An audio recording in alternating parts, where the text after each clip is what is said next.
single play, every single time they beat your brother.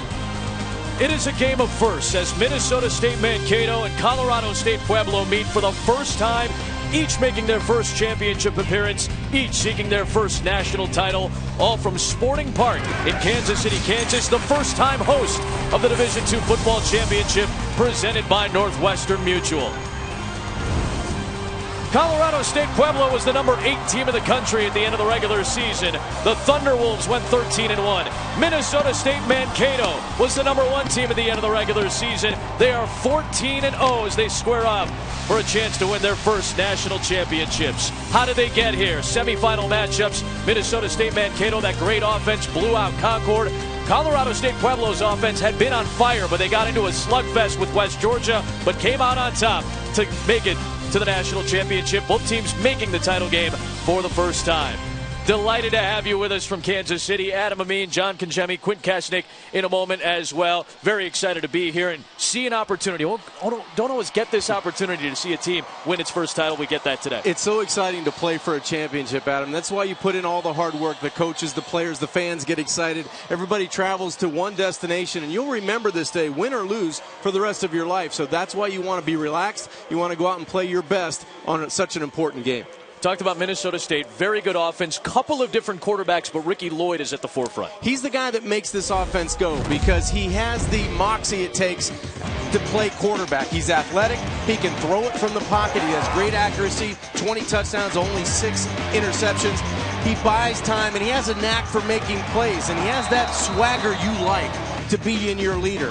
He can throw it with the best of them, and the thing I like about Ricky Lloyd is his ability to extend plays. He doesn't always have to stay in the pocket. He can buy enough time behind that big offensive line to let his big play wide receivers go and make some hay on the outside. We'll see Nick Pericini as well at quarterback, but some threats for this team. Connor Thomas, their second leading rusher all time, dealing with a little bit of the flu today. Yeah, he's going to be held back a little bit, but look for him to start and give it all he has for about 3.5 quarters. He's a tremendous runner. He initiates contact, and he's very elusive between the tackles. And Dorian Buford, all he's done is 15 touchdowns, over 1,000 yards. He's consistent, and he has that speed to get behind coverage. Colorado State Pueblo, on the other hand, John Riston joked with us and said, we have kind of a dinosaur offense, but why not? You want to run it first when you have one of the best rushers in the country. You do, and that's what they like to do. They like to pound it on first down. They like to run it on second down because that's the type of back they have in Cameron McDonald. He's physical. He wants to run in between the tackles. He's just a grinder, and he's going to set up that play-action pass, that big play, chunk yardage play for over the top. But if they can win on first and second down, that's the tempo they'd like to play with offensively. Very good offenses. We just discussed them, but these teams are leaning on their defense. Minnesota State first in the country in scoring D. Colorado State Pueblo is 4th. The Thunderwolves led the nation with picks. Minnesota State was 3rd. We are so excited to bring you this matchup. Minnesota State Mankato, Colorado State Pueblo, the winner takes home its first national title.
First time that Kansas City, Kansas is the host of the Division II National Championship.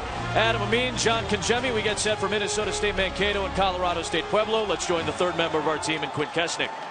Adam, the top pro prospect in this game is Darius Allen, defensive end for Colorado State Pueblo. Two-time winner of the Gene Upshaw Award. That's for the nation's outstanding lineman in Division II. He's got 14 sacks, 5 forced fumbles. He is a relentless defensive end that can get after quarterbacks. Spoke to him this week. He says his biggest challenge is to stop the run. He says he's got the speed of Robert Mathis, the leadership of DeMarcus Ware, and the grit of Tamba Ali. Very confident young man. We'll see he and the Colorado State defense first. They won the toss and deferred. Minnesota State will receive. Greg O'Donnell will get set to kick away. Here we go. The first national title for these two teams hangs in the balance. And a very short kick taken by Kyle Riggett from inside his own 15-yard line. Riggett to the outside across the 30. A solid return for the junior out of Rochester, Minnesota. 21-yard return.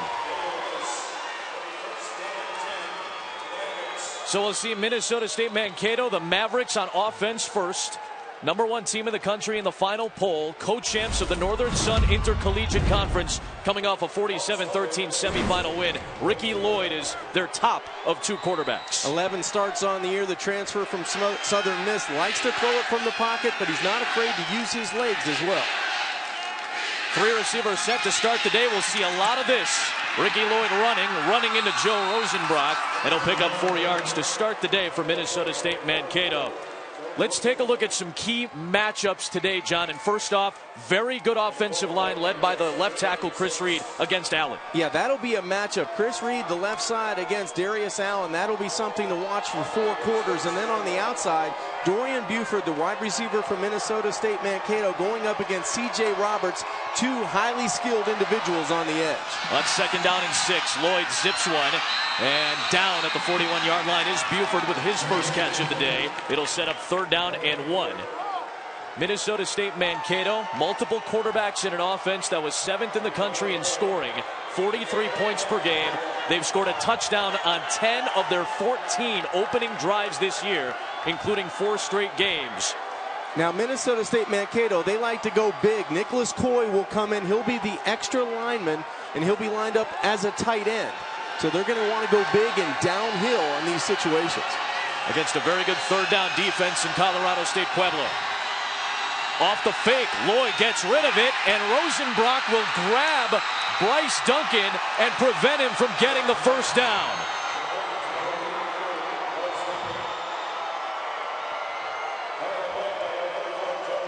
Nice recognition by Flack. One of the inside linebackers, he's going to be able just to peel off from the inside and get right on top of the tight end, Bryce Duncan. Rosenbach did an excellent job of bringing those hips with him to hold the Mavericks short on 3rd down. So Darren Howell will have to punt. Pressure coming against a very good special teams unit. Stephen Dickens was the RMAC Special Teams Player of the Year. He will not get a chance at a return as it's down at the 26-yard line on a 34-yard punt. So now Colorado State Pueblo gets the ball. They finished the regular season at #8 in the polls. Co-champs of the Rocky Mountain Athletic Conference, coming off a low-scoring game, but Chris Bonner and this offense has been very good since midway through the year. They like to create big plays, and it starts at quarterback with Chris Bonner, the 6'7", 235-pound quarterback.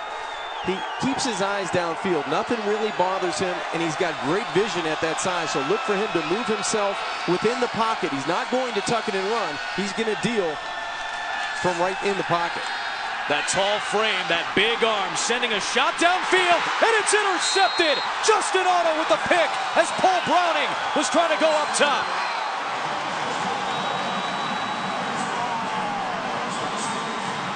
Adam, there was great pressure by Brian Keys, the nose guard for Minnesota State Mankato. He gets all over the quarterback, Chris Bonner, and it's a jump ball on the outside. Justin Otto wins that battle over Paul Browning.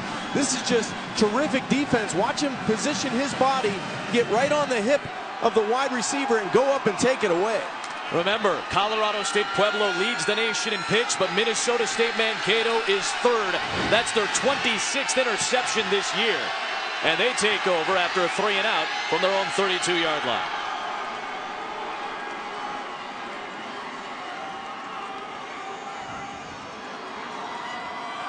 Waiting on the officiating crew, and we'll get set to go. Jason Autry, part of this Gulf South Conference officiating crew, is our lead ref. And here comes Ricky Lloyd on the Minnesota State offense. And Connor Thomas, dealing with a bit of the flu, picks up 8 yards as he runs into Ben Estica. Let's take a look at how these two teams plan for success. It's brought to you by Northwestern Mutual. These two football teams do it in unique ways, and for the Mavericks, they want to be able to spread it around. There's much more talent on the offense than just Ricky Lloyd. It's Thomas, it's Buford, it's Pfeiffer, it's Duncan. They can use a lot of players, and defensively, you're going to have to shut down the run, so that means winning the battle at the line of scrimmage for Darius Allen and Morgan Fox and company. Thomas again, first down. Works to the 43-yard line. Rosenbrock, another tackle. Connor Thomas, second in the Northern Sun this year with 1,338 yards coming in, now 1,349. Only Logan Waters of Duluth had more. Second most yards in the history of Minnesota State Mankato behind Andy Pfeiffer. He's just a few yards away from Pfeiffer, who has been limited the last couple of weeks, but he had a full week of practice, so we will probably see Pfeiffer as well today. On 1st and 10, Lloyd under pressure gets rid of it on the out route. Searching for Buford, but incomplete. Coverage that time from C.J. Roberts, the matchup that John pointed out immediately. He's a good one on the edge. C.J. Roberts, he just wants to be left alone, and he thinks he can handle anybody that he's going to face one-on-one, but that's going to be a difficult task today going up against the speed of Dorian Buford. He and Steph Dickens have 7 interceptions apiece, both tied for the school record. 2 of those coming back for touchdowns for C.J. That's right. It's a team that has 7 defensive touchdowns, Colorado State-Pueblo.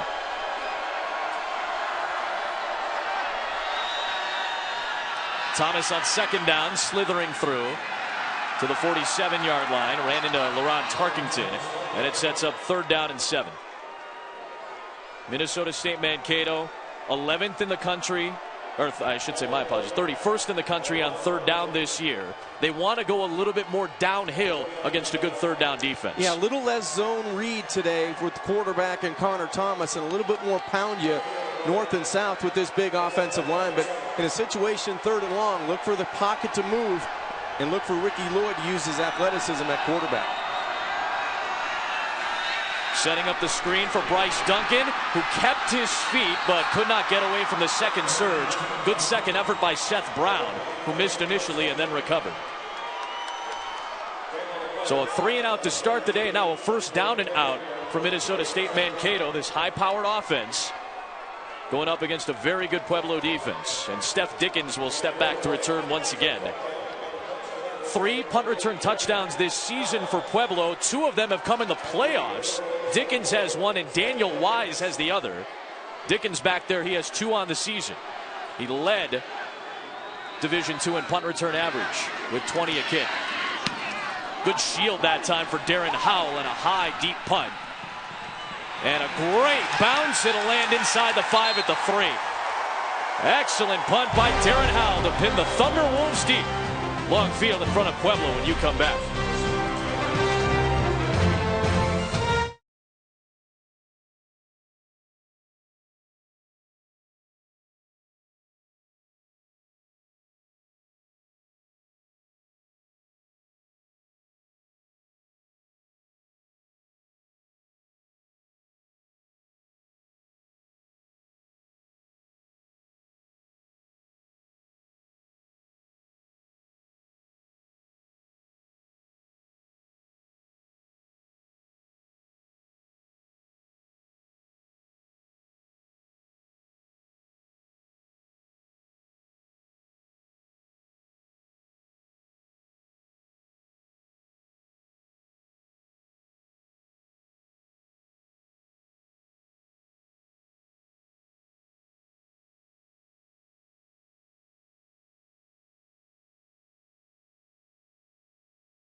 The 2014 NCAA Division II Football Championship is presented by Northwestern Mutual, proud to be an official corporate partner of the NCAA, and in part by Ultra HD from Vizio.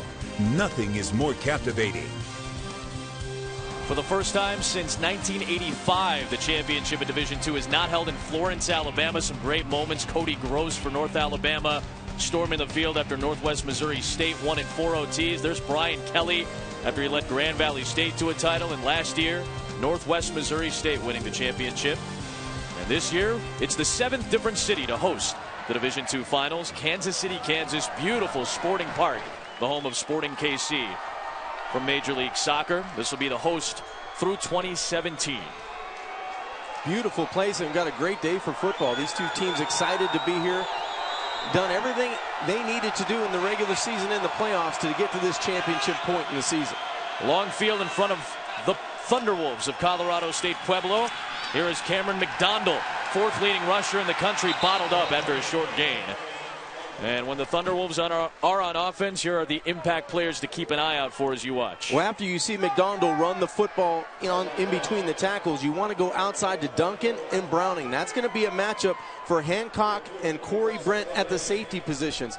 Play action pass, you have to be disciplined. Yes, you have to come up and tackle from those safety spots, but you cannot allow guys like Duncan and Browning to get behind you on the deep ball. Justin Otto did not. He picked off the first pass of the day from Bonner intended for Browning.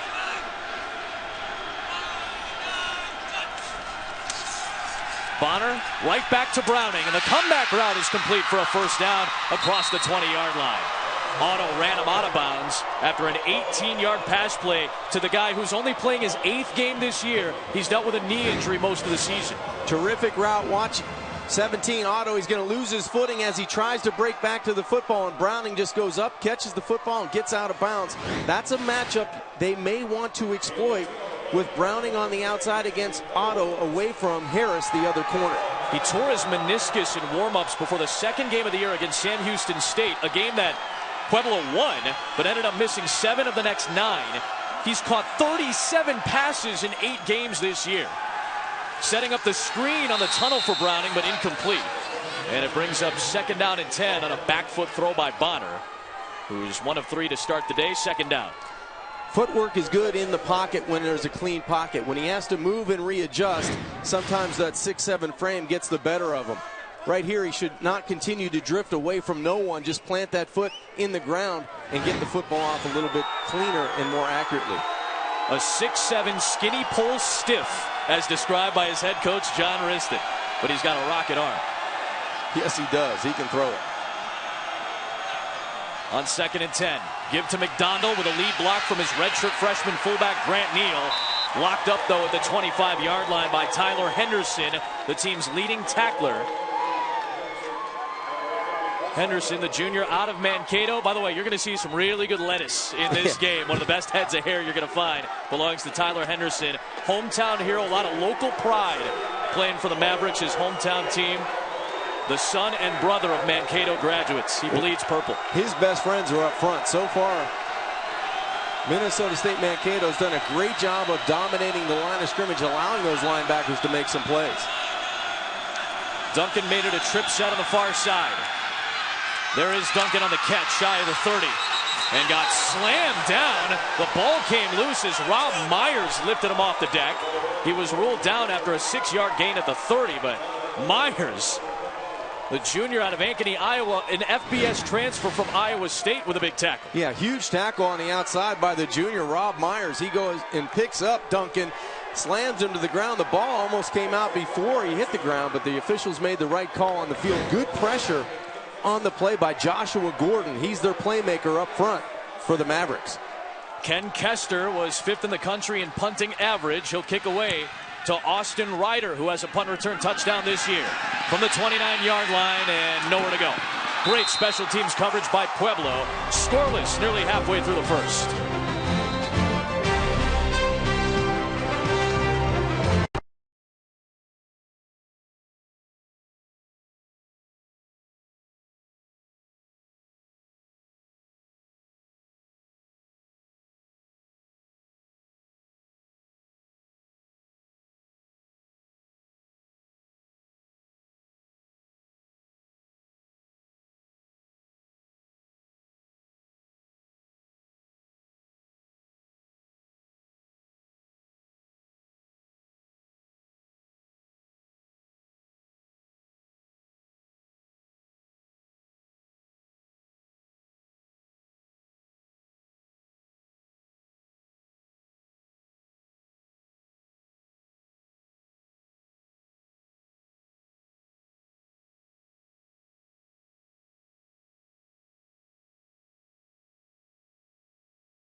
look at Todd Hoffner, the head coach of Minnesota State Mankato. It's been a tumultuous last 20 months. For more on that, Quinn Kesnick. It has been a long road to redemption for Coach Hoffner, who returned to coach in April, nearly 2 years after being wrongfully charged with possession of child pornography. Hoffner was suspended by the school in August 2012 after naked videos of his elementary school-aged children were found on his school-issued phone. He was subsequently arrested, although the charges were dismissed in November after a judge ruled the images were merely those of Hoffner's 3 children being playful and silly. After being moved to an administrative role, he was fired in 2013 when Mankato learned explicit content was viewed on his work laptop. An arbitrator ultimately ruled Hoffner was wrongfully terminated, finding others that had access to his laptop, and ordered the school to offer reinstatement. He was hired by Minot State of North Dakota in January 2014, but Hoffner opted to return to Mankato, saying there was no choice but to come back and face everyone. Well, back at Mankato, the team boycotted his first day of spring practice. He met with all the players individually. He's back and since has engineered a perfect 14-0 season. What a turn of events, he told us. I get to coach a big-hearted group of young men. When I was away, it made me learn to cherish every possible moment. We appreciated Todd Hoffner's candidness and honesty with us yesterday. Running the reverse for Kyle Riggett. They'll use him in the run game often. Outstanding play by Ben Estica on a loss of 14 yards back to the 14-yard line. This Pueblo defense has been rock solid to start the day. Staying at home from that outside linebacker spot, not taking the bait on the full motion to the wide side of the field. Estica makes a terrific tackle for loss. So second down and 24 from the 14-yard line. They may have to take a timeout here. Play clock is down to 7, and Bryce Duncan was still trying to come on the field. Personnel issues, and Todd Hoffner will have to use that early timeout. To follow up on what Quint gave us, Todd Hoffner, as we said, we really appreciated the honesty and candidness he spoke with when we got a chance to talk to him this week. Obviously, man who, if you saw the SportsCenter feature, which is available on ESPN.com right now, if you saw the feature on him, you understand what the last 20 months was like for an individual who's been through a situation like that. You can only imagine the pain and heartbreak that he has gone through. Very happy to be back. Unfortunately, a guy who got the short end of the stick on this was Aaron Keene, the coach that took over this program, the acting head coach for 2 years, who did a phenomenal job as the head coach of Mankato. Very classy move by Aaron Keene, who's now an assistant coach at Eastern Michigan. He wished Minnesota State and the players in the program well to try to get the championship. He had an option to come back. Todd Hoffner gave him the opportunity to come back, but he felt that for his family and for his career it'd be best to take another job. Went to Eastern Michigan and is now an assistant there. Very classy tweet by him, and just a situation where you hope that everybody can move forward after some really tough months. And they have. In talking to Nathan Hancock, the free safety, says, you know what, once we met with Coach individually and knew exactly what happened and we could make a decision for ourselves, I think the team, the players, the coaching staff, the community has all moved past this, and everybody's in the spot they want to be in. And what's great about it now is we get to focus on the fact that these two teams are gunning for their first national championship. Dorian Buford chopped down by Roberts at the 21-yard line. 7-yard pickup. It'll be third down and long coming up for the Mavericks. That's one of the matchups, Adam, we wanted to watch the entire game, because it's going to be back and forth. I think CJ's going to win some on the outside. Sometimes Dorian is going to win on the outside. But speed at the receiver position, speed on defense for the Thunderwolves. They run to the football. CSU Pueblo does. They do such a terrific job of pursuing to the football. Andy Pfeiffer, the all-time leading rusher for the Mavericks, coming into action today. Limited the last couple of weeks, is in the game. Lloyd, the pocket collapsing, he escapes. Pfeiffer throws a block for him. Ricky Lloyd dives, but he'll be short of the first down. Gerard Lacey and Joe Rosenbrock met him at the 34-yard line. Good effort by Lloyd, but another good stand defensively. That long play for loss on first down took the Mavericks out of it. Yeah, the reverse really short-circuited this drive for MSU Mankato. They wanted to be able to run the football, get a good run on third down by Ricky Lloyd, but too much running room to make up because of that first down loss. Steph Dickens back to return. The punt from Howell. Dickens from the 16-yard line. A Maverick took a spill, so that opened it up for Dickens. A penalty marker is thrown as he works out to the 36-yard line. He's getting a little chippy in that pile, but we'll have to check this marker. And for the first time today, we'll hear from our lead official, Jason Autry, part of the Gulf South Conference crew. Terry Porter, by the way, is our replay official today. Our replay booth is made up of officials from the Big 12 Conference. Something to note as we move forward. A 50-yard punt, a solid 19-yard return for Dickens, pending the penalty.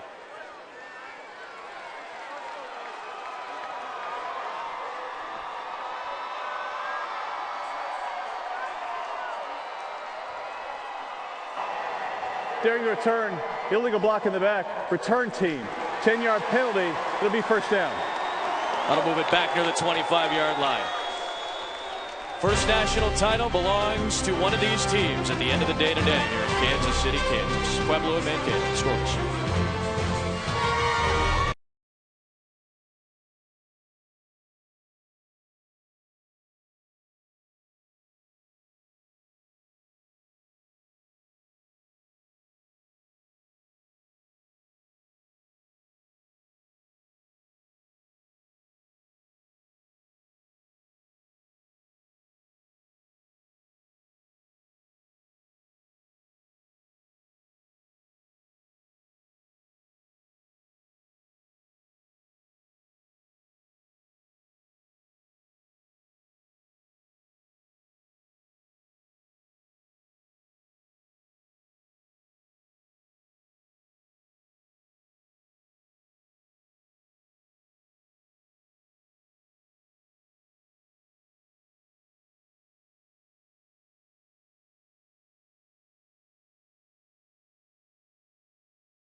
Capital One Bowl Mania continues tonight. South Alabama, their first bowl in their second year at the FBS level, taking on Bowling Green in the Raycom Media Camellia Bowl at 9:15 Eastern on ESPN. Great quarterback matchup. James Kanapke of Bowling Green, Brandon Bridge of South Alabama. It's going to be a good one on ESPN later on tonight.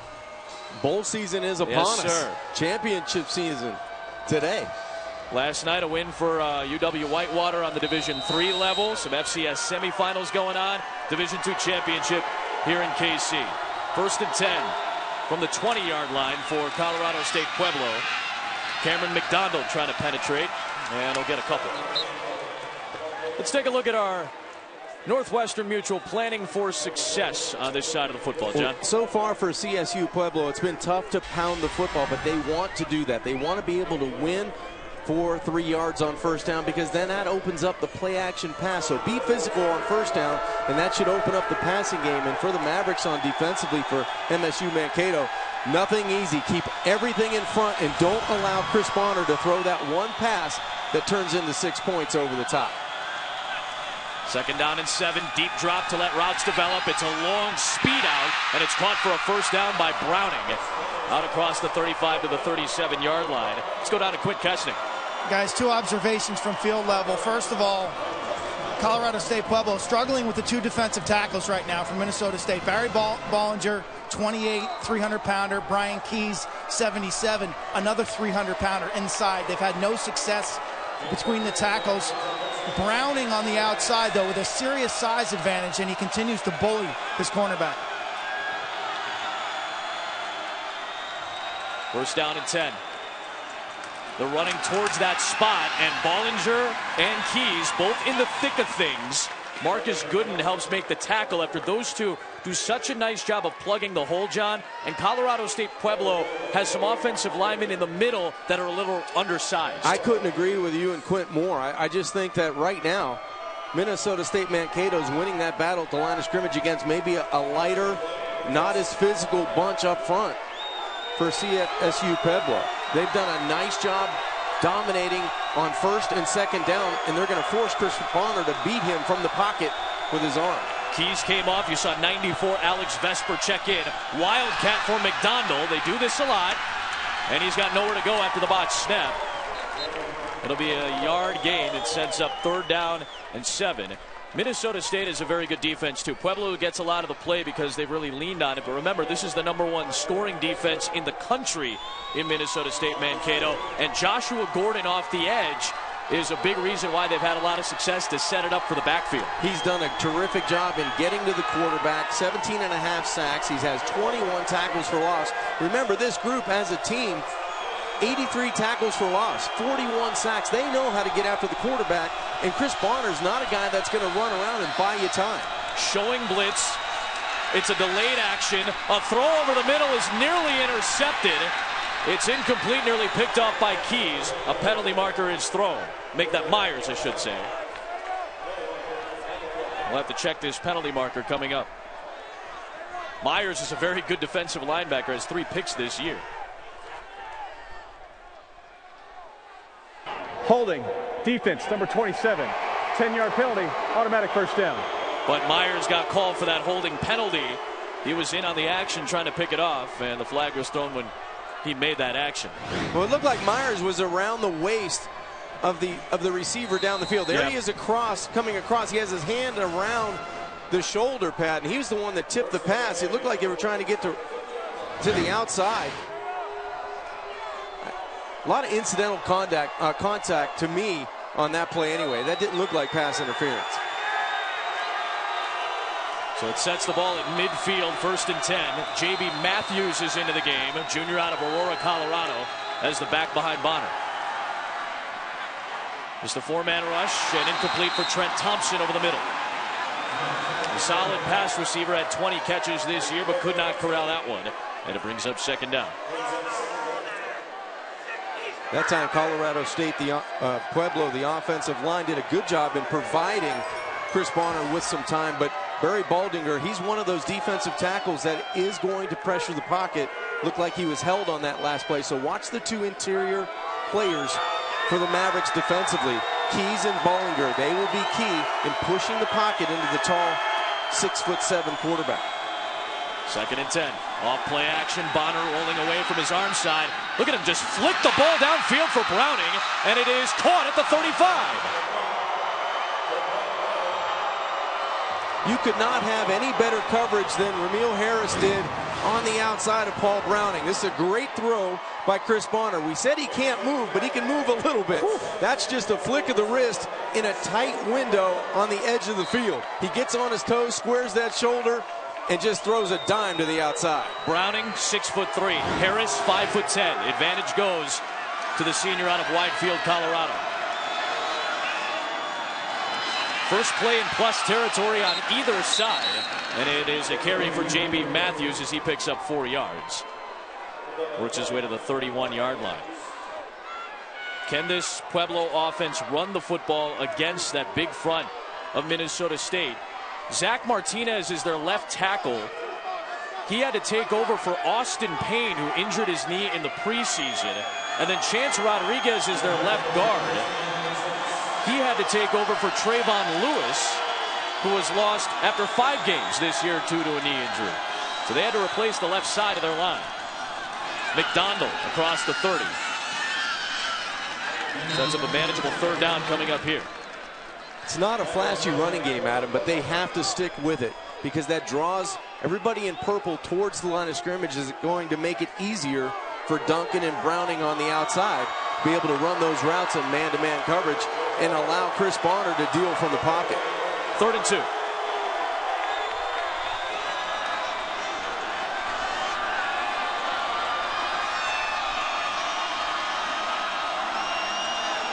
I would think play action here.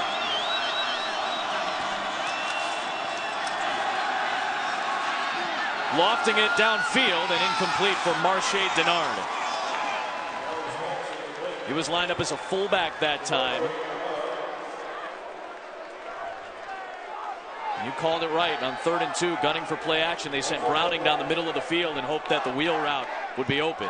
I'm just not convinced that they have confidence they can win at the line of scrimmage when they need to. So they're going to have to rely, when they want to make plays, they're going to have to rely on the right arm of Chris Bonner. Not great career numbers for Greg O'Donnell. Not a ton of consistency. He's 4 for his last 9, but made a crucial 24-yarder last week. This from 44 to take the lead. He's 4 of his last 10 now. The inconsistencies continue for O'Donnell. It's been a bit of an adventure in the kicking game for both of these teams this year. Points are hard to come by, and no surprise, we've got 2 of the top 4 scoring defenses in the country in this Division II National Championship. O'Donnell, wide right. Maverick sideline, feeling good. Still scoreless.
Scoreless, 14 minutes in here in the Division II Championship presented by Northwestern Mutual.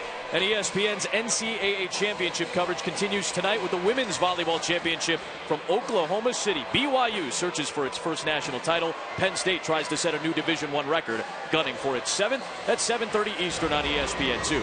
For more information, go to ncaa.com, the official online home for all 89 NCAA championships. Here in Kansas City, Kansas City, Missouri, the Sprint Center will be the site of the 2017 Volleyball Championships. We figured we'd see both quarterbacks in right around the 3rd, 4th, maybe 5th series, and sure enough, that's when the redshirt freshman out of Chicago, Nick Pericini, steps into the game. Good runner. He has close to 550 yards on the ground, 7 touchdowns. He's known for his legs more than throwing the football, but he does have an accurate arm when he decides to. And we'll see if we get a bigger dose of Connor Thomas and the rest of this Maverick running game. Maybe a couple there for Thomas, who is a high school teammate of and current roommate of Pericini. They go back a long way. Both have had a lot of success together. We mentioned it. Thomas is dealing with some flu-like symptoms today. He's a workhorse for the team. We'll see how much play he gets. But Andy Pfeiffer is now back into the ballgame. Thomas and Pfeiffer, the 2 leading rushers in Maverick history. Jet sweep, fake, and it's a run up the middle. A lot of action on the perimeter for the Mavericks. Morgan Fox is there for the tackle as Pericini took quite the hit to close out the opening quarter here in KC. Points hard to come by, and that's kind of what we expected. 2 teams that have lived off their defenses this year. The Mavericks have an interception. The Pueblo defense has been rock solid. One of these teams is going to get that wish. A national title at the end of this ball game to one of these teams for the first time. Scoreless through 1 in Kansas City, Kansas.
welcome you back to the NCAA Division II Football Championship presented by Northwestern Mutual.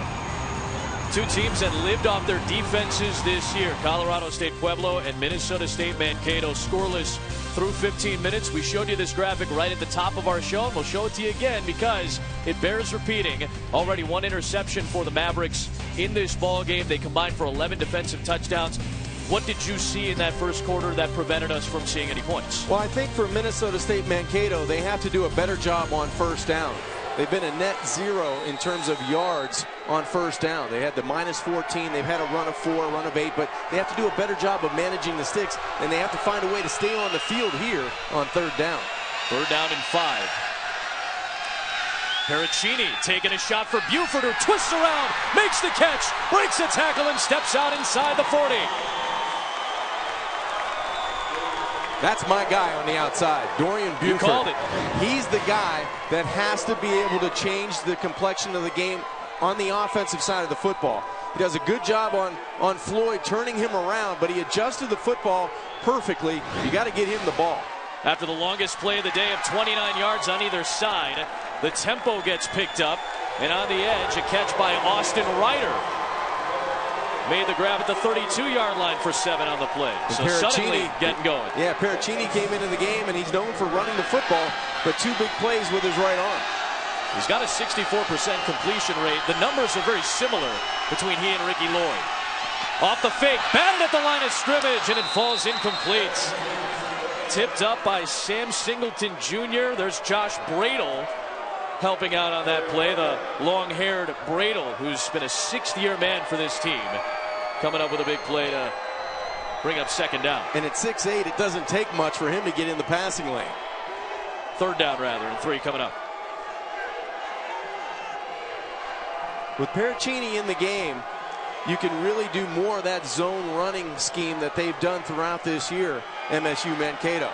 So you look for the play with Connor Thomas and his quarterback touching the football. There is Thomas trying to get that first down, trying to push, and Darius Allen in the mix along with Rosenbrock to stop him, to set up 4th down. Now, is this 4-down territory? Yes, I think it is. I think if you're Minnesota State Mankato, this is one of those plays that's going to determine if you're going to win or lose the football game. I know it's the beginning of the second quarter, but this is more about a statement of trying to impose your will against a very good defensive front 7.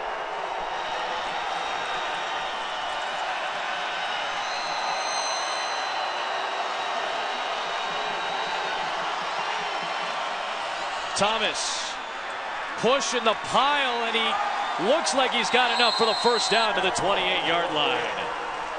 Strong effort by the junior out of Chicago. Pericini's high school teammate moves the sticks. This is just great second and third effort. He's going to get hit initially and stopped behind the line of scrimmage. Tony Campton and Darius Allen did a terrific job, but his head coach, Todd Hoffner, likes the result and likes that gamble.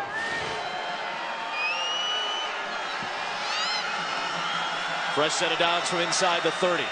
Zone read, keep for Pericini, slithering through, and a strong run to the 20-yard line.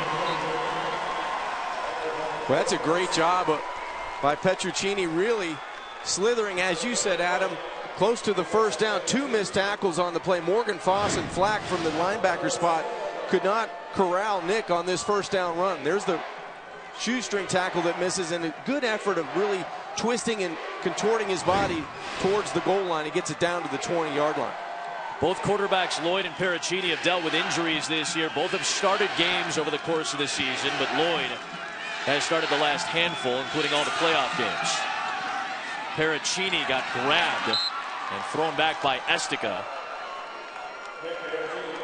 It'll be about a yard full, maybe even a yard plus shy of the line to gain. Well, this has been the best offensive drive for Minnesota State Mankato, the first drive for Nick Pericini. Only played in 2 games all of last season, made 3 starts this season. And there is Jason Eck, the offensive coordinator, with 12 on the play clock, trying to shift personnel. Yeah, it took a little while for Jason to get that play call in. They're going to have to rush to the line of scrimmage. Play clock at 1, and they get the snap off on 3rd and 2. Off the fake, Pericini pumps. Pericini still keeping the play alive, and he's got the first down. Jeff Burns makes the catch. Just his 7th grab of the season, but it's good to set up 1st and goal for Mankato. There was pressure all around the quarterback. Darius Allen was there first, right up the middle, number 3, but he's able to get him up in the air with the pump fake, and then I don't know how he found Jeff Burns, but he did to get inside the 10-yard line. That's just an individual, spectacular play by that quarterback.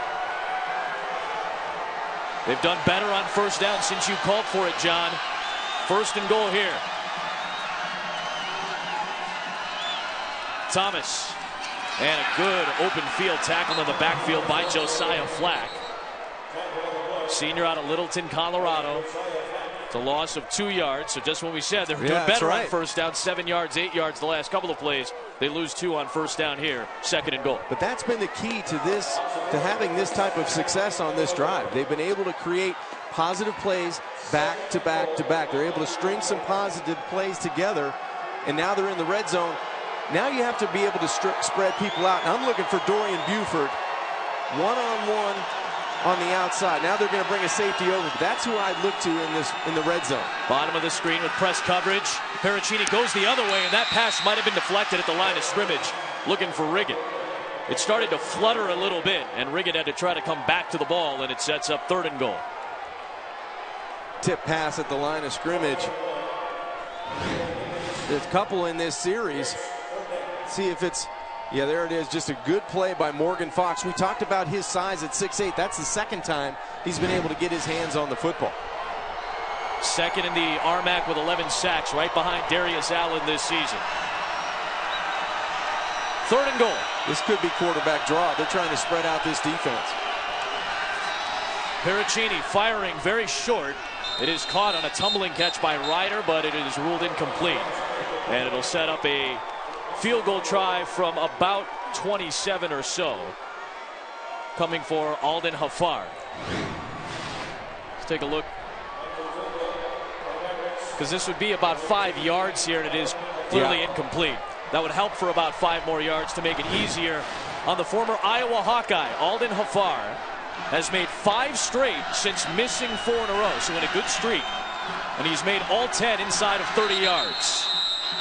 Before the snap, though,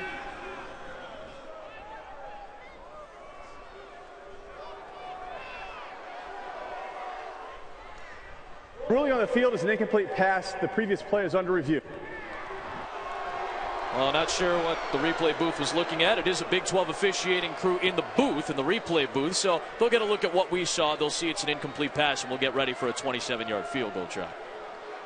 Yeah, it didn't look like it was close to being a clean catch on the outside. But just wanted to make sure, so this is the look that the replay booth will get as well.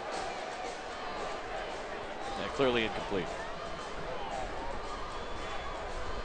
How about this drive, though, John? Very impressive. Marched all the way down the field, 12 plays. Pericini's first offensive series, as we thought we would see about 4 or 5 series into the game. Ruling on the field is confirmed. 4th down. They were able to move the football, and they have a chance for an easy field goal here. Well, they were able to be able to create some success on 1st down, some positive plays, and string those together. And I think that was the difference. But you got to give a lot of credit to Petrosini. He's done a nice job of extending plays and doing a pretty good job in the run game. He's been able to use a little bit more of the zone read, which they did a lot more last week. We said it, Hafar's made 10 of 10 from inside of 30. This is from 27 to finally get one of these teams on the board. A lot of block kicks for the Pueblo special teams unit, and they've got another one. It's loose. Bradle had the block. It's scooped up and taken back.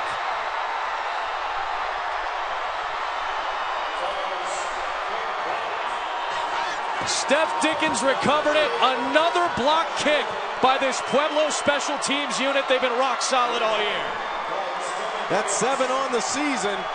Unbelievable. 2 makeable field goal opportunities, and whether it's defense or special teams, and they allow Josh Bridle just to come right up the middle, and that's 2 pass deflections on that series, and now a block kick just able to manhandle his way through the middle of the Maverick special teams in a huge play for CSU Pueblo. John Riston's gotten used to seeing that this year from that Pueblo unit. And they take over after a momentum play from their own 37. Bonner off the fake. Setting up for a nice strike downfield. Caught by Zach Boyd, the redshirt freshman tight end, who had the go-ahead touchdown last week.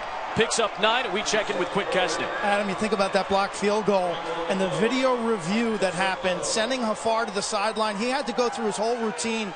It allowed Colorado State Pueblo to get organized, to get their personnel out. They put the tall guys in the middle, and I love the way he kind of swiveled his shoulders and made it through a small crack.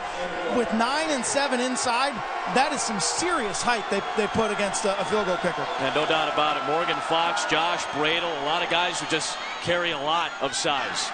Wildcat, McDonald, first down, slip tackle, inside the 40.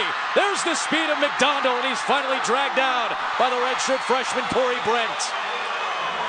Out of bounds at the 20 on a 34-yard play, the longest for either team today.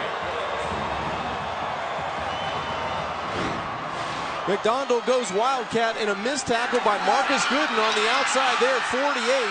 Allows him to get some room. This is the first time we've been able to see him in the open field.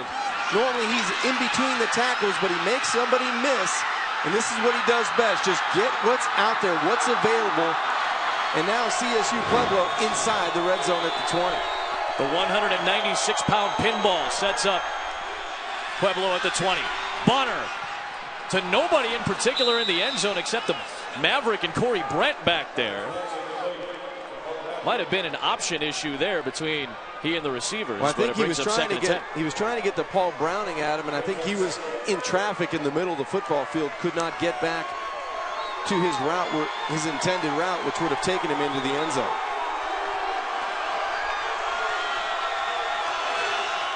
Second and 10. J.B. Matthews is the back. Inside the 15 to the 13-yard line. Otto's there. Run of about 6. John Riston, RMAC Coach of the Year, 52 years old, born in Denver, an All-American quarterback at Colorado State Pueblo in the early 80s when it was still the University of Southern Colorado. They were an NAIA school at the time. The program was disbanded after the 1984 season. They rebuilt it. And more specifically, John Riston rebuilt it in 2007. After some growing pains, they've won at least a share of the last 4 RMAC titles, and they're in their first final. Third down and 4. Bonner, good strike, and it's caught for a first down by Daniel Wise. The junior out of Arlington, Texas, picks up 9 and sets up first and goal for the Thunderwolves. Wise does a nice job of going outside and then back inside. It was a little bit of a rub play, so he's going to go outside and then go right off of the route on the inside by Smith. Good catch, concentration. He gets the ball down to the 5-yard line. First and goal. Stalemate so far through 21 and a half minutes.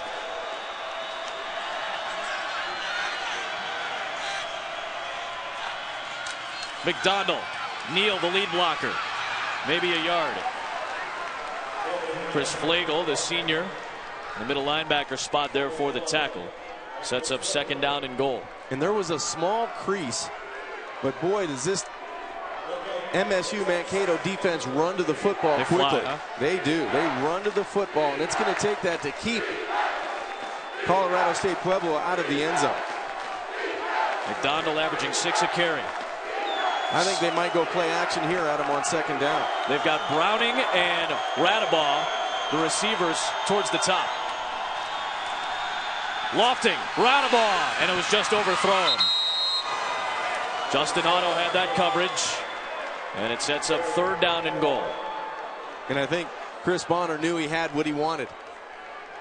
Touch pass to the corner, the back pylon of the end zone, and he just missed him. That's kind of one issue we were told about. He's got a great arm, but sometimes lacks the touch. Well, it's tough to get his frame around to be able to get that bottom half to work with what you see with your eyes. And when you're on the move, it's always tough for a quarterback, but I know he'd like to have that one back. He's going to get another opportunity here on third down. Here comes your fade route. There it is, looking for Browning, and a penalty marker was thrown. False start against Colorado State-Pueblo coming up. False start. Offense, number 81. 5-yard penalty. Third down. That was Browning, the intended target. That's where they want to go. They want to get the football. In a championship game, you want to be able to get it to your playmakers. And on the outside, just a little bit of rocking in his stance. It's a tough call right there. Hey, if you believe in the call, even though you go back 5 yards, you come back and you try to do it again. And you know what? We said it. 6'3". He's got an advantage on most of the secondary. Justin Otto is about 6'2". They match him up with Ramil Harris and Otto on that side. Bonner, plenty of time, throwing underneath that time for Browning and incomplete. In pressure, in coverage, in traffic, and Henderson right in the thick of it.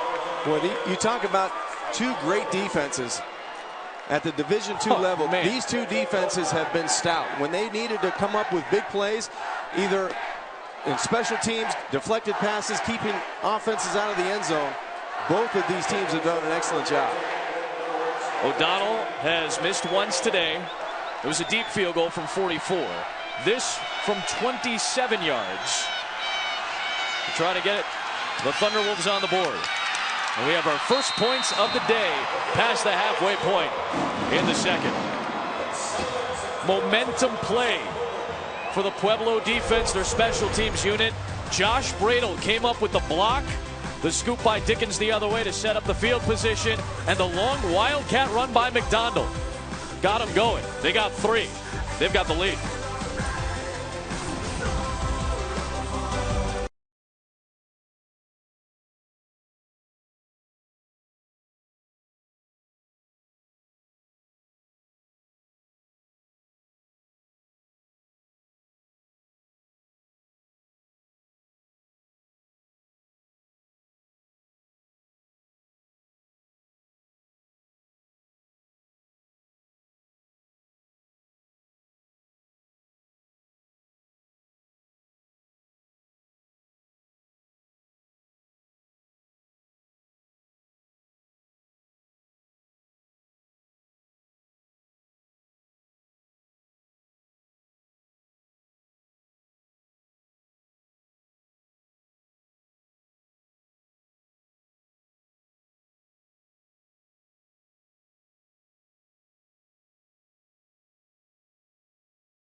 The 2014 NCAA Division II Football Championship is brought to you by Domino's. Visit Domino's.com and Alka-Seltzer Plus Cold and Cough.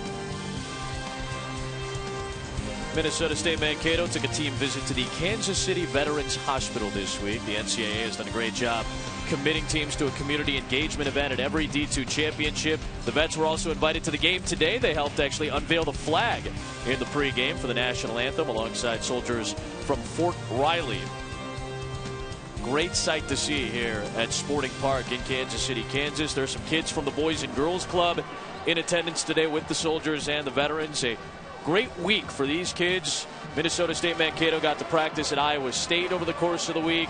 Colorado State made the trip in this week, and a lot of fans here from both sides. It's a great atmosphere, great environment, great to see for this national championship game. And a great venue as well. I mean, this stadium is absolutely in great shape. The field conditions awesome. The sight lines are terrific here to watch a game. Natural grass, surprisingly enough. However, it's heated underneath. This is a brand new stadium. It was open just a few years ago, obviously, with Sporting KC becoming a new MLS franchise. The grass is natural. It's heated during the winter, so it is in tip-top shape this time of year. Adam Amin, John Kajemi, Quint Kashnik, our fantastic crew. Kansas City, Kansas, for the first time, the host of the Division II championship. After the O'Donnell field goal, he will kick away to Kyle Riggett. Better kick than the last one from O'Donnell. This one from the 8-yard line. Riggett gets past the 35, though, again. Another strong return by the junior. And he's out across the 35 to the 39 on a 31-yard return. Sporting Park in KC will host through 2017. It's the 7th different city to host the Division II championship. Of course, as you mentioned, home of Sporting KC, the soccer club, opened in June of 2011. They'll host next year's College Cup as well, the soccer championship for college. That will be here again. Florence, Alabama. We showed you the shots. Braley Municipal Stadium. Wichita Falls, Texas. Longview, Texas. Albuquerque, McAllen, Florence, and now KC. Best starting field position of the day for Pericini. Back-to-back drives, he's in the game, and a penalty marker is thrown as he dives to the 47.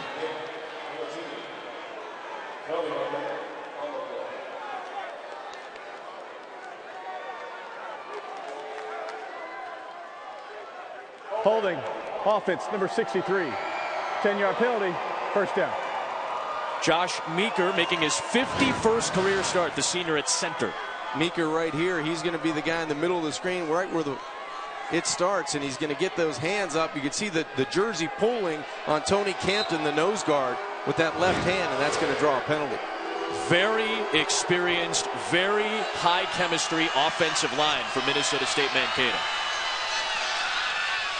Here is Thomas, gets smacked down at the 35 for more, down to Quinn. Hey guys, I think the challenge right now for this Minnesota State Mankato offensive line, because they've been so used to dominating and just mauling opponents. If you watched last week's semifinal, they were just overwhelming with their size and their movement.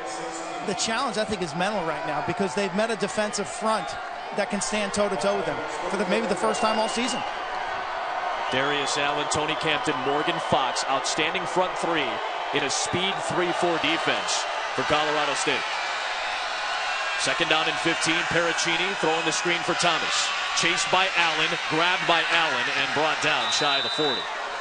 And I think that's a perfect example of what Quint was talking about. That play last week might have went for 10 or 15 or 20 yards because you have better athletes and better speed. That time you're not going to outrun Darius Allen. You're not going to be able to get him from the outside. This is a guy that's a special athlete that's playing the defensive end position. Just a second two-time winner of the Gene Upshaw Award. Mike McFadden of Grand Valley State is the only other player to ever win the award twice. Best lineman, offense or defense in Division II. Third down and 10. Pericini pumping, running out of time, and had to toss it away with Thomas coming out of the backfield. Guess who had the pressure? Darius Allen put Pericini on his back, and it's the third 3 and out for the Maverick offense. This defense continues to be rock solid. Just squeezing the pocket. Now this is what Darius Allen does. He's relentless. He's going to try to push Chris Reed. We talked about that matchup. We talked about it, being something that was going to maybe change the complexion of the game. Yep. Darius Allen, look what he's done in the NCAA. 14 sacks, 5 forced fumbles. He's recovered 3. He had a strip sack scoop score on his own against Southwest Minnesota State. Sounded like you were at the Waffle House. I'll take a large. From the 31-yard line is where Colorado State sets up, leading 3-0.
As the regular season comes to a close, our Mike Tirico sits down with Peyton Manning to talk playoffs, his legacy, and a Monday Night Football showdown, a crucial one at that in Cincinnati. It's our Sunday conversation with Peyton Manning this Sunday at 11 on SportsCenter. Manning and the Broncos taking on the Bengals. Andy Dalton on Monday night. A great close to our Monday Night Football season. Of course, our Monday night crew will have a wild card game on ESPN as well when the playoffs begin for the first time. From the 31-yard line, Thunderwolves on offense, leading 3-0. Cameron McDonald, his big 34-yard wildcat run, got the Thunderwolves in position. He barrels over Henderson for 4, and it sets up 2nd down and 6. That's exactly what they want to do on 1st down. Get the thumper going. Be physical at the point of attack and let McDonald run for a tough 4, murky 5. You know, just try to grind it out on 1st down, and that opens up the playbook for Chris Bonner at the quarterback spot.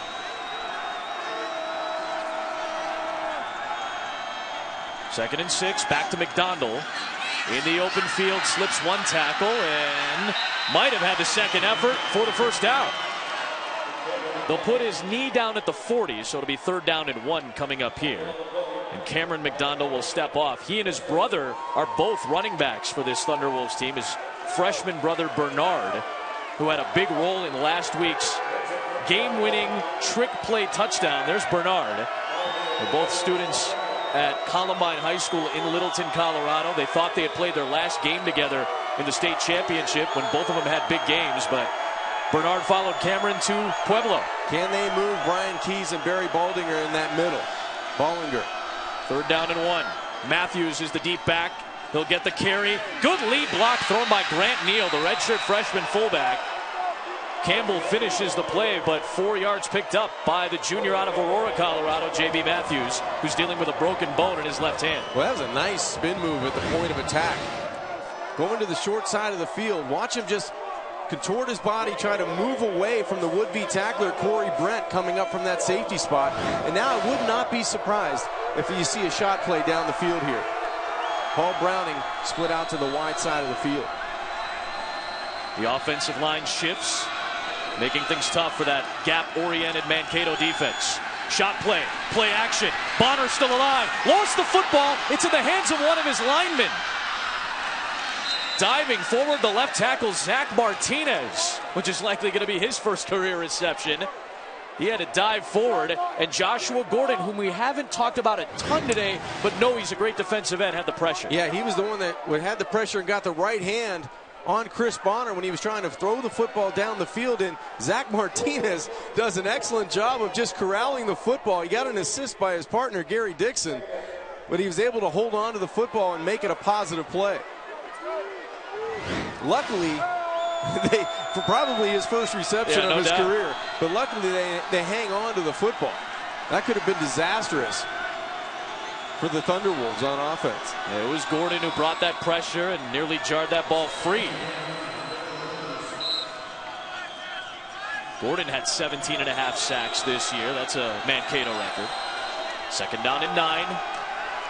Good blocking in front of Matthews, and he's got the 1st down into Mankato territory. Harris chopped him out of bounds, but 11 yards there.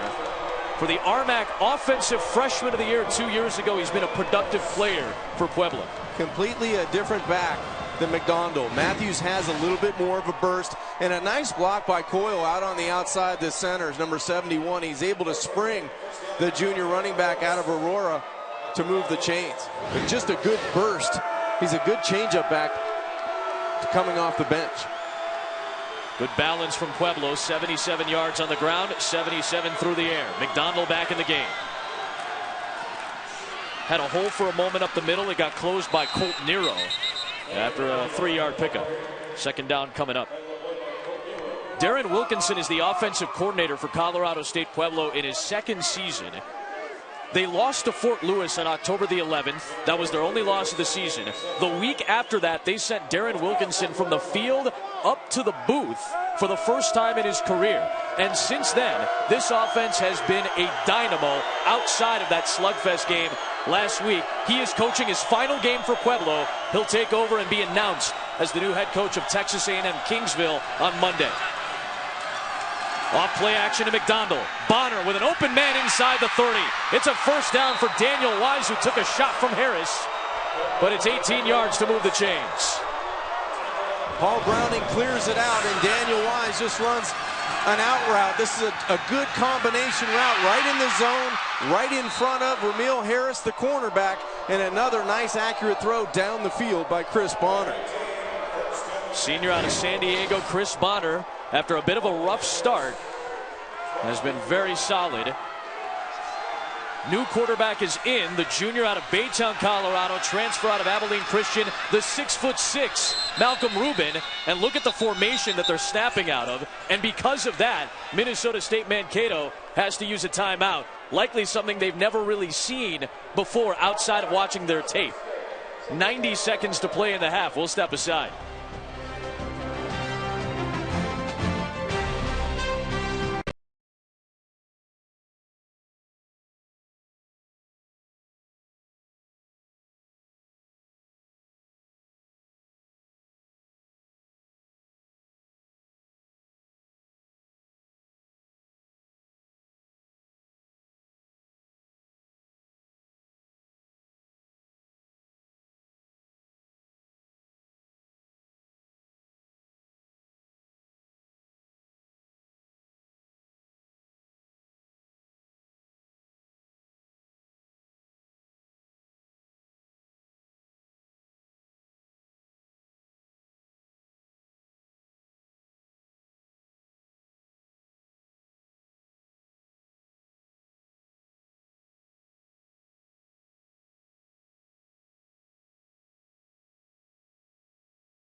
We mentioned it, final game as the offensive coordinator for Darren Wilkinson for Pueblo. Let's talk a little Sandlot, Johnny. Yeah, well, you can draw it up with the best of them, Adam. This is the formation we saw. The center's going to be here, but I'm thinking it's either a bubble screen or your inside receiver going down the field or one-on-one on the outside. Those are some of the options you would have if you see that formation again. Whatever it was, it forced a timeout for Minnesota State Mankato, and now it's Wildcat on 1st and 10 for Cameron McDonald and the Thunderwolves. He's got his brother Bernard out in front of him on that fake jet sweep. McDonald, though, is going to get twisted by Nathan Hancock, their outstanding senior safety. Will officially rule it as no gain on the play. There is Hancock, the senior out of Independence, Missouri. Very short trip to make it to Kansas City, Kansas. First time that many of his family and friends are going to get the chance to watch him play, and they happen to get the chance to see him play for a national title. Team leader in picks, 3-time All-American heptathlete. A lot of track and field studs on this Maverick team, and he is one of them by far. He's going to have to come up with a big play here because this is going to be a shot in the end zone.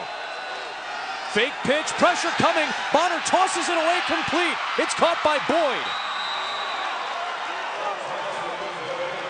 Shaquille Dorsey came into the backfield, forced a quick throw from Bonner, but Zach Boyd, who was there last week on the trick play, has been there a couple of times when they've needed him. Dorsey stays at home, and that's a great effort, both by Dorsey getting the pressure, but by Chris Bonner to even get this football close to Boyd on the outside, so it keeps the drive alive. 42 seconds left to go before halftime, and you've got a 3rd and medium. This is where you would like Chris Bonner to make a good decision and look for his playmaker in Paul Browning to the short side of the field. Bottom of the screen. Browning. Got it! Touchdown, Thunderwolves!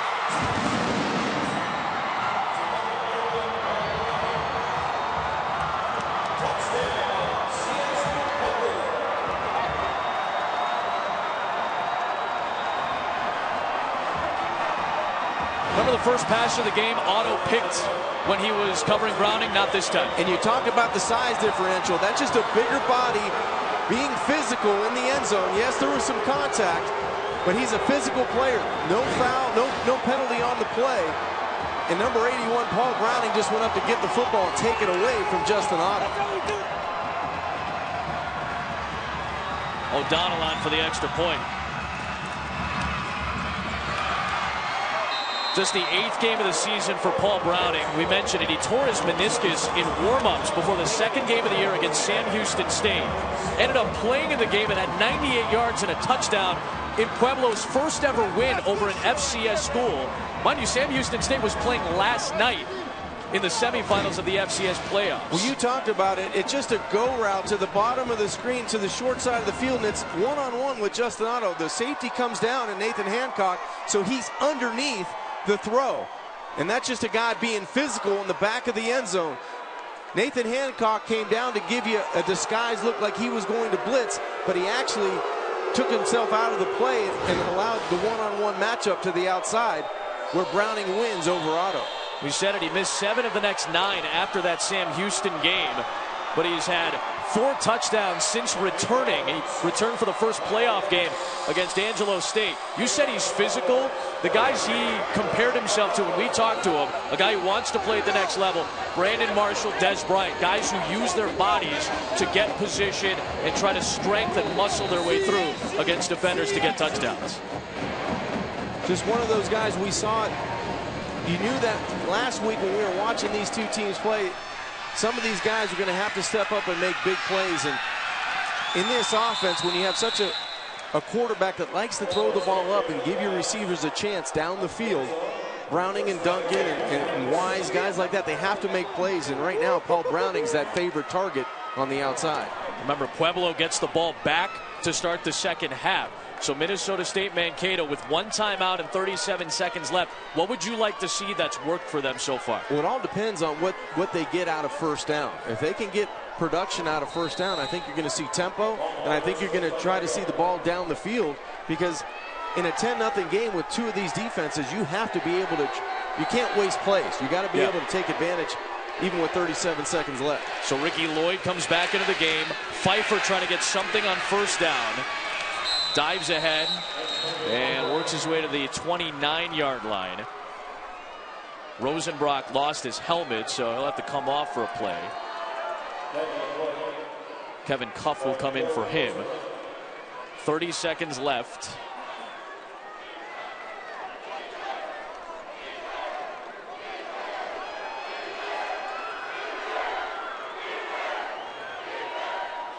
Let's see what the officials are talking about here.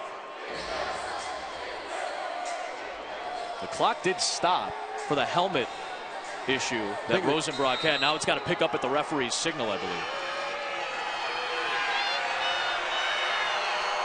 Clock stuck at 30 seconds. Pass caught by Bryce Duncan for a first down, so the clock will stop again to reset the chains at the 42-yard line. They still have that 1 timeout left here.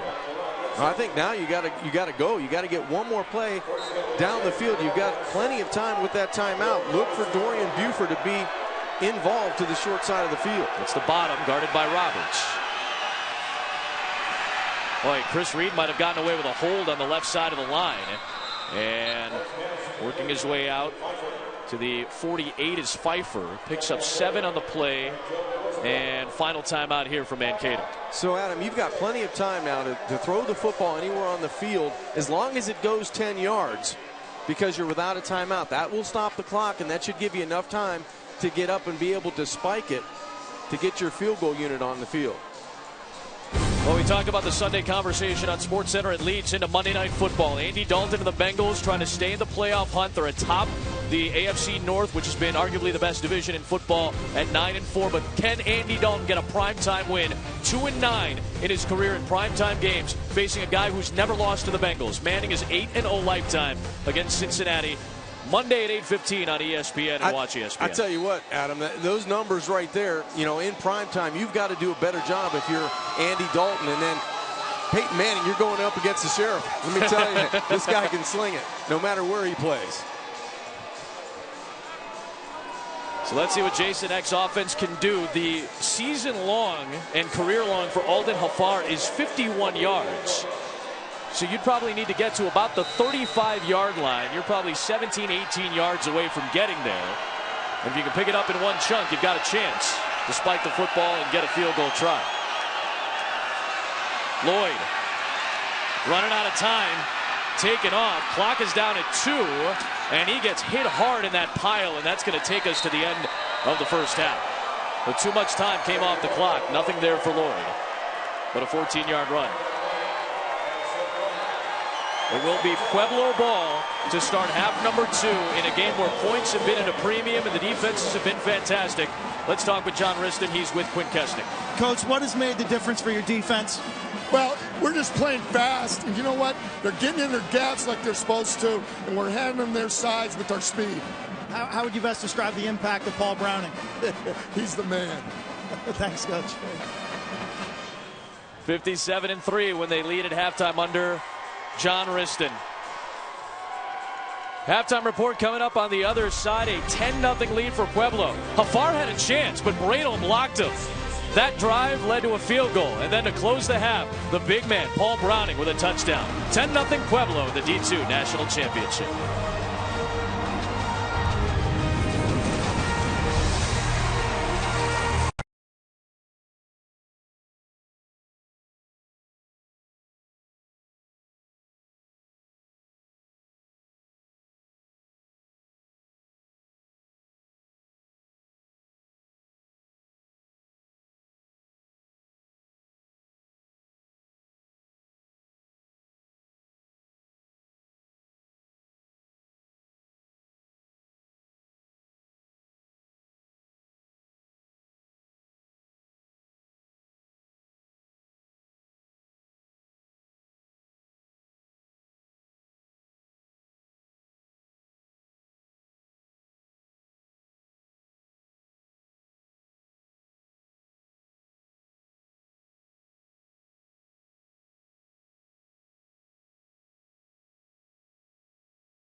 For the first time in college football history, there will be a playoff to determine the top team in the land.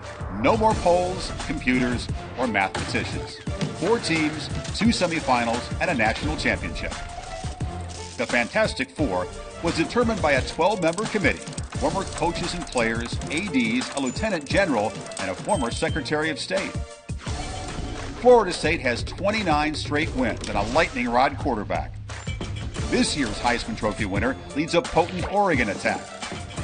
Nick Saban and Alabama seek a 4th championship in the last 6 years. And for Ohio State, a 3rd quarterback now commands the spotlight. A new era dawns New Year's Day. College football will never be the same. Welcome Butch Davis, Robert Smith. I'm John Saunders, and we do not have a lieutenant general here, at least not as far as I know. We're working on that, but we're looking forward to that college football playoff just like you. And we get things started today because there's a lot of football to be played before then. Let's get to Nevada against Louisiana Lafayette, the R+L Carriers New Orleans Bowl. A couple of great quarterbacks, guys. Cody Fajardo is one of those, but he's not the one throwing this pass. That, of course, was the young man who led his team throughout this day, and Louisiana Lafayette would get off to an extremely quick start because they were going down Broadway. Oh, I tell you, Broadway, a couple of nice throws there, but how about that catch by Butler along the sideline, getting that one mid out there, pulling that thing in, controlling it all the way to the ground. Great grab. Fajardo trying to lead them back. White Demps gets this, but he fumbles it.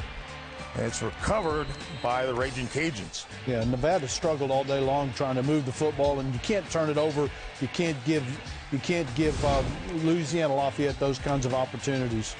And a couple of chances to lead the team back, but their offense was pretty much shut down. Louisiana Lafayette, that's the fourth consecutive year they played in that bowl. Fourth consecutive year they have won it. Great offense, and their defense really came up strong. Yeah, the defense was really solid all day long, and Cody Fajardo and that Nevada offense, they've been putting up about 418 yards a game, held about 200 yards below their average in this one. And Mark Hudspeth said it. 4 straight times in that bowl game, an hour and 45-minute drive for this Louisiana team. They're not bored with this. They love playing in front of this crowd, love playing in that stadium, and they showed up and played extremely well today. Yeah, the story of the whole game was they were able to control the line of scrimmage on both sides of the ball. Their offensive line, they had a great job, running the football, and Broadway had a ton of time to throw the football. They did a great job protecting them, and their defensive line just kept giving them negative plays, bad plays, and they just never could get anything going offensively for Nevada. Next time a game's played there, it'll be the All-State Sugar Bowl. Yeah. Ohio State Buckeyes in Alabama in one of the more semifinals in the playoffs. But very exciting it was this afternoon. And there's more to come tonight on ESPN, including the famous Idaho Potato Bowl, Western Michigan against Air Force. Butch, I'd like to see Air Force run and fly. How about that? They just showed a pass play for Air Force. They're averaging 61 runs per game. They get their quarterback back, Kyle Pearson, and obviously that's going to be a big help for them against the Fighting PJ Fleck from Western Michigan. Broncos, and then there's the Raycom Media Camellia Bowl, South Alabama against Bowling Green. Yeah, of course, South Alabama, only their second year of full eligibility in the FBS. They were eligible for a bowl last year, but they did not get accepted into any bowl or invited into a bowl, but a great job for that team in this one. Western Michigan against Air Force. Let's go back and talk about that one a bit more, because from a coach's standpoint, you've got a couple of teams that last year were absolutely horrible. Both teams have turned things around right now, and are they just happy to be here, and how do you fight against that? Yeah, you know what? I think obviously they're happy to be there. In bowl games of this nature, it's a great reward for your coaching staff, a great reward for the players, but it's an opportunity to continue momentum. Both of these schools want to win this game because it's a springboard into next season. It gives you a lot of enthusiasm. It really makes a statement for recruiting. You got to give both of them. It's in their second year. You got to give them a lot of credit for being able to flip this around and get them into a bowl game. Well, and of course for Troy Calhoun and Air Force, I mean, this is a bit of an anomaly for them over the last 8 seasons. This is 7 out of 8 years that they are in a bowl game. So this is a program that's used to winning. Obviously, being one of the service academies, it's a school that's built on even more discipline than we see out of regular football programs. So it's not a surprise for them, and don't be surprised that they show up and play extremely well in this game, because that's what they've been doing under Troy Calhoun. And so much has been made of Army-Navy the last week or so. It's their chance, even though Navy, of course, is going to a bowl game as well. The Western Michigan Broncos, perhaps on... Oh, guys. Yeah, nice. Nicely done. All right, the Western Michigan Broncos back in... See how you can play the triple option there. See if you can take a dive and the pitch and the quarterback. You know what? I could probably run on the skates better than I could actually skate on. All to have if we only had our college-age hairlines now. My brother Bernie Saunders, who's in the Hall of Fame at Western Michigan, just shuddered. The Broncos coming up against the Air Force.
Hey, what's good? It's Michael Smith and Jamel Hill, also known as His and Hers. Mike, I'm sure you don't have plans. Well, but how you know that for sure? But the rest of us might want to clear our New Year's schedules for some college football action. For real. 2 days of triple headers featuring 11 of the top 12 teams in the nation. Here's the deal. Every year, the same bowls will comprise the New Year's Six: Cotton, Fiesta, Orange, Peach, Rose, and Sugar. Last year, those bowls were spread out over a 6-day span. Now, they're packed into just 2 days, New Year's Eve and New Year's Day, like the old days. The semifinals will rotate among the 6 bowls. This year, it's the last 2, the Rose Bowl and the Sugar Bowl. And the only thing tougher than picking the 4 semifinalists is deciding which of the 2 games is more intriguing. Ain't that tough, Mike? With Alabama and Ohio State, the Sugar Bowl features the game's 2 coaching giants. Urban Meyer's trying to become the second coach to ever win a national title at 2 schools. But first, he'll have to beat the one guy who has done it already, Nick Saban. Meanwhile, Saban's still aiming to tie Bear Bryant's record 5 national titles. It's the first major bowl game between coaches with multiple national titles since Joe Paterno and Pete Carroll faced off in the Rose Bowl 6 years ago. And that would be the game of the year if we didn't have the most intriguing quarterback matchup in a decade. True. This could be the first bowl matchup between quarterbacks selected in the top 10 in the same year since Vince Young and Matt Leinart in the 2006 Rose Bowl. And just the 3rd bowl game ever between quarterbacks who have already won the Heisman. So get your popcorn ready and probably some champagne. Because it's about to drop on New Year's for the right to play for the title on January 12th.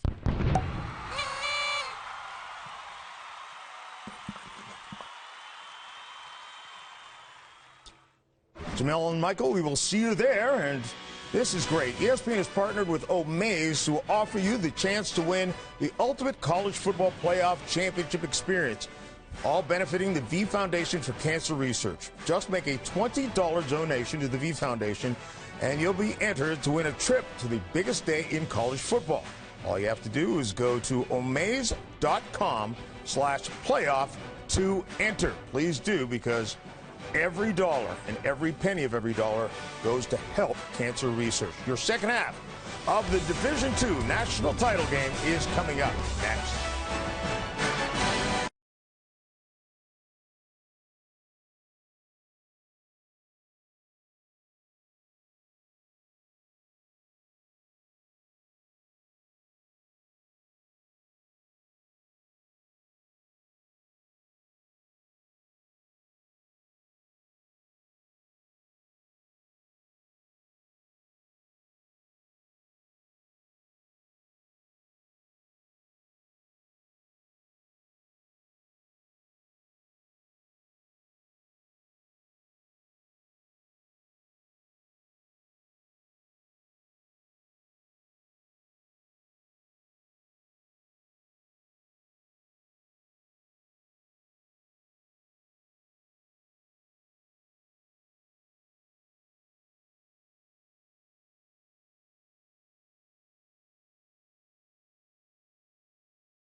NCAA Division II National Championship presented by Northwestern Mutual. The defensive-minded first half. Colorado State-Pueblo leading 10-0.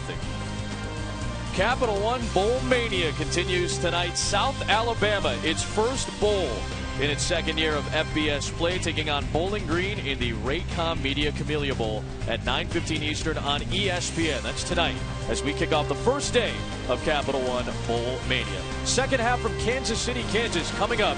10-0 Pueblo on top. They'll get the ball to start half number 2.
You are watching the NCAA Division II Football Championship presented by Northwestern Mutual. Kansas City, Kansas, the site. Pueblo got a little bit of momentum late in that first half with a touchdown with 37 seconds left. The Thunderwolves lead 10-0 and get the ball to start half number 2. Adam Amin, John Kajemi, Quinn Keshnick as well here in KC. Your thoughts on the first half? Really defensive-minded half for two teams that lived off their defense this year. I think they, pretty much held the script, to be honest with you. I thought the defenses played really well. The offenses took some shots, but in the end, it was big plays that really turned it in the favor of one side. And I think in the second half, you're going to see more shot plays. You're going to have to see something that makes these defenses get off the line of scrimmage, and the offenses have to be more offensive. They have to try to spread the football around and really spread these defenses out. Well, big play to start the day when Pueblo had the ball. We said these two teams live off turnovers. Justin Otto did a nice job against Paul Browning to start. First offensive play for CSU Pueblo turns out to be an interception. Justin Otto comes up with a big play for the Mavericks, but then it was special teams. A terrific job by Josh Bradle. He comes through. He's able to really spring through, and that turned the momentum of the game towards McDonald. He gets this 34-yard run in the first half. He went for 55 in the first half. That led to points. That led to a field goal, and that led to turning the field position around offensively for the Thunderwolves. And then a big play on the outside. Chris Bonner, who stands in the pocket really well. Tough kid in the pocket. Throws to Paul Browning, who just out-muscles and really gets physical in the back of the end zone with Ramil Harris, who was going down anyway. So you've got a situation now for CSU Pueblo. They're going to get the football back to start the third quarter. Can they make a difference? Can they turn either turn the possession into points, but just keep the Mavericks on a long field. I think defense is going to win this game, but you don't want to turn the football over to start the third quarter. Daniel Wise will get a shot from the 10-yard line. He's got a punt return touchdown in the playoffs this year. And he's got a couple of escorting blockers in front of him. A solid return to the 41-yard line. Let's join Quint Kusnik. Quint, what do you got? Yeah, uncharted territory for Todd Hoffner and this Minnesota Mankato squad, who's so accustomed to taking the lead into halftime. Biggest challenge, he said, right now is finishing drives and developing big plays. They've really had no explosive plays on offense. And his offensive line, he told me, struggling to win their one-on-one battles. Trusts his team's strong will, trusts their heart, and trust their ability to win games. And that's kind of what he's sitting on right now as the second half starts. Hoping his defense can stop this Pueblo offense, which got momentum at the end of the first half. And McDonald with a big run to start half number 2. 19 yards running over Justin Otto. And that's exactly the way you want to start the second half if you're an offense that has been struggling to find successful back-to-back plays, especially on first down. They haven't been able to explode on first down. That was a statement run set up by great field position with special teams. Averaging 6 per pop for Cameron McDonald, the junior out of Colorado. Right back to him. That time he gets bottled up. Good push by Barry Bollinger, senior out of Wauwatosa, Wisconsin. He and 77 Keys. Those two guys are run stuffers, and they need to try to get going. And Josh Gordon, too, a good pass rusher, is second on the team in tackles. This is usually a good front against the run. And they have been good, and they're hard to move. Those two inside guys that you talked about, Adam, Keys and Bollinger, they're hard to move on the inside. So this time, the Mavericks win defensively on first down.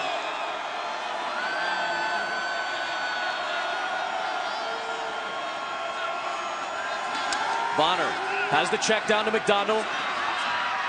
It's a nice block in the open field. Shifts past Henderson. Has the first down. Breaks another tackle. Dragged by Hancock out of bounds.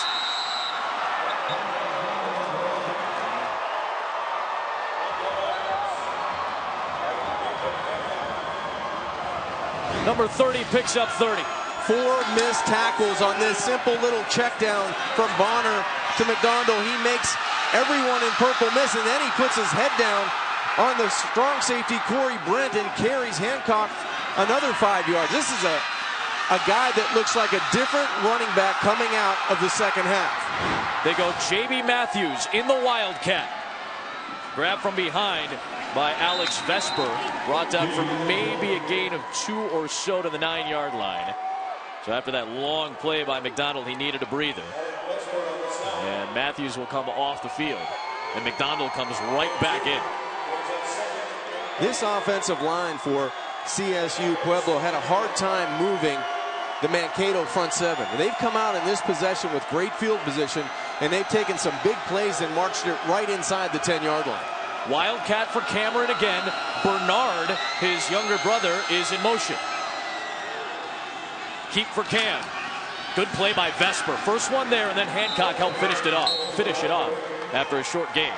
So a huge third down play coming up here for this Mankato defense after the Thunderwolves have marched down the field. Yeah, and the big fella's a little fired up too. He was being blocked on one side of his body and just reached out and was able to corral McDonald for very little gain. So now you've got it back in the hands of Chris Bonner. Can he look again to the outside to Paul Browning? Can he find that matchup that he wants on the outside on 3rd and goal?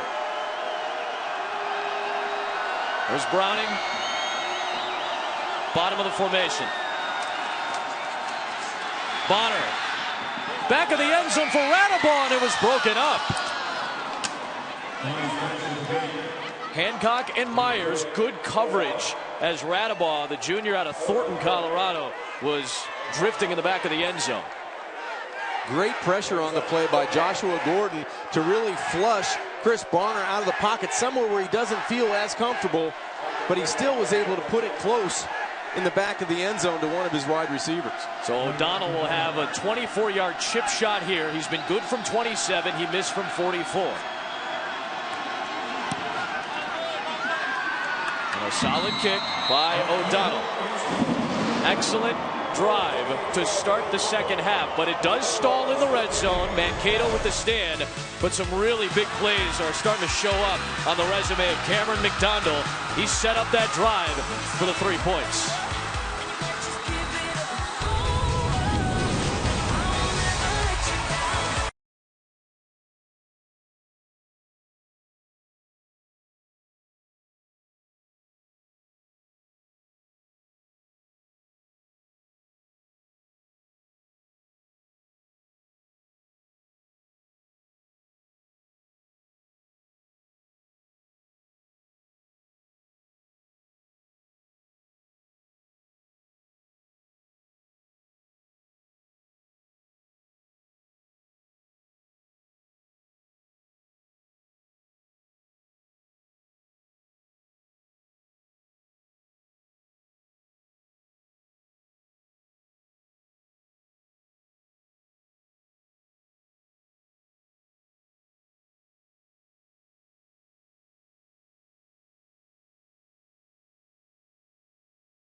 John, what do you like to eat in Kansas City? Barbecue.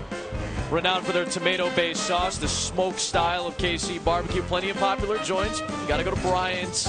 You got to go to Gates. You know, if you get a chance, you go to Joe's. You know, there's a lot of great spots here in Kansas City. You really can't go wrong. No. Jury's still out, though, amongst our crew at least. What's their favorite spot? Well, I mean, we had the crew scattered last night, and I'm sure they scoured for the best barbecue. Yeah, they really put the effort in for it. Riggett has had some really good returns today. After the muff, he goes airborne across the 20-yard line as he got submarined. 20-yard return, though, and Levon Floyd on the tackle. So here comes Minnesota State Mankato's offense. Top 7 in the country in points per game. Struggled a little bit out of the gate today and still scoreless through one half. And Ricky Lloyd will start this half at quarterback. And I think this is the most important drive of the game right now for MSU Mankato. Can they answer a score with a score? Or at least can they flip the field position so they make it a lot easier on their defense? From the 22, they'll pass on the first play. And a completion to Buford for a first down out across the 30-yard line. Ricky Lloyd manning this offense. You watched the tape on him. What did you like last week? What do you want to see this week after a scoreless half? I'd like to see more throwing, and I'd like to see Dorian Buford get more involved. I think they had it really easy last week because they had balance in their offense. Today there's not a whole lot of balance, and there's not a whole lot of successful chunk yardage plays. Last week he was 14 of 18 with 4 touchdowns, a career high, 7 of 8 so far. He is a very good on-target quarterback for the most part. But limited yards. Off the fake, nothing downfield, so we'll go underneath and a twisting Riggett catch for another first down. So back-to-back good throws and good plays downfield for Ricky Lloyd. You see it, 43 points per game. We mentioned it, top 7 in the country trying to get something going offensively. They need to be more aggressive in the second half. I know it's 13-0, so it's only really a 2-score game if you can put together a couple of drives. But I like when the football is in the hands of Ricky Lloyd and he's being aggressive down the field because I think that's where they have their advantage. He's a very upbeat, positive guy, transfer out of Southern Miss.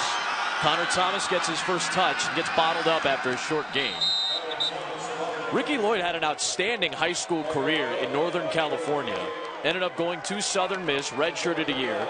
Then in 2012, 5 games played, 2 starts against a couple of teams in Conference USA, but suffered a knee injury that ended his season. That started the roll for Lloyd. Speaking of rolling, he rolls the pocket and completes it to Ryder across the 50-yard line for 7 yards. He saw no action in 2013.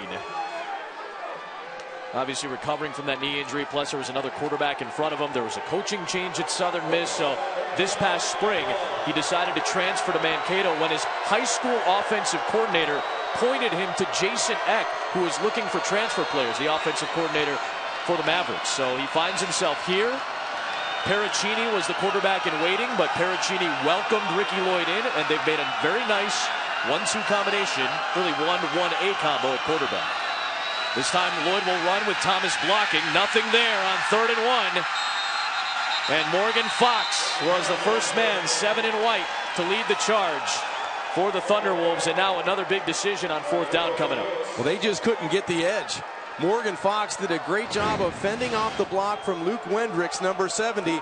Watch the left side of your screen. He's able to get past that block of the right guard and get into the backfield to stop the quarterback sweep to the short side of the field. We said it, decision time in plus territory, and it will be a punt that Fox forces. Part of that great defensive line for Pueblo that had Mike Pinnell last year too. Now Green Bay Packers. Nice job by Howell to handle the snap and forcing a fair catch near the 10-yard line by Dickens. Mankato empty on its first touch of half number 2. Pueblo comes back to the ball when you come back to KC.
John, this Pueblo offense is a bit of an outlier in the Rocky Mountain Athletic Conference. Most of those teams have a quarterback that can run. They like to spread it out a lot more. But this is an offense that leans on the run. And they do have some shiftiness with their line and their Wildcat. But McDonald's the guy you want with the ball in his hands. I think that's going to be the difference in this football game. From the traditional run of the first half to more of the Wildcat in the second half. And let McDonald do the work out of that formation. They're able to stretch out the MSU Mankato defense, and you really put them on edge when you go Wildcats. I think we're going to see a little bit more of that, especially when it's in between the 30s, where they can control tempo and control the line of scrimmage. John Kajemi always talks about the first down when a team starts around their 10-yard line. Long field in front of Chris Bonner. They'll go to McDonald, lead block from Neal. And not much there, maybe a half a yard. Good job by Henderson to smoke out that play. And it'll set up second down. Cameron McDonald, we mentioned it, he and his brother Bernard were high school teammates. They were known as Run McD. They had a nickname. That's how good they were. And why not? At Columbine High School. Incredible stuff that they put together on the road to a 2011 state championship. His dad Ernest, mom Lois. 2 other brothers for Bernard and Cameron as well. I'm sure they're very proud of what their sons have done in their college careers now. Second down 9.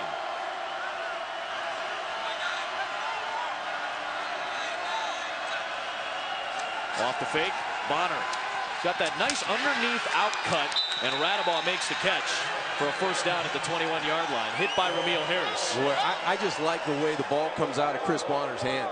I mean, it comes out with authority.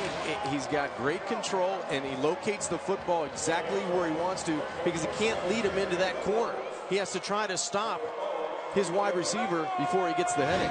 I like to talk about mechanics with you as a former quarterback. When Bonner's kind of moving his feet, not so great. When he locks down, his mechanics look really good. You're right.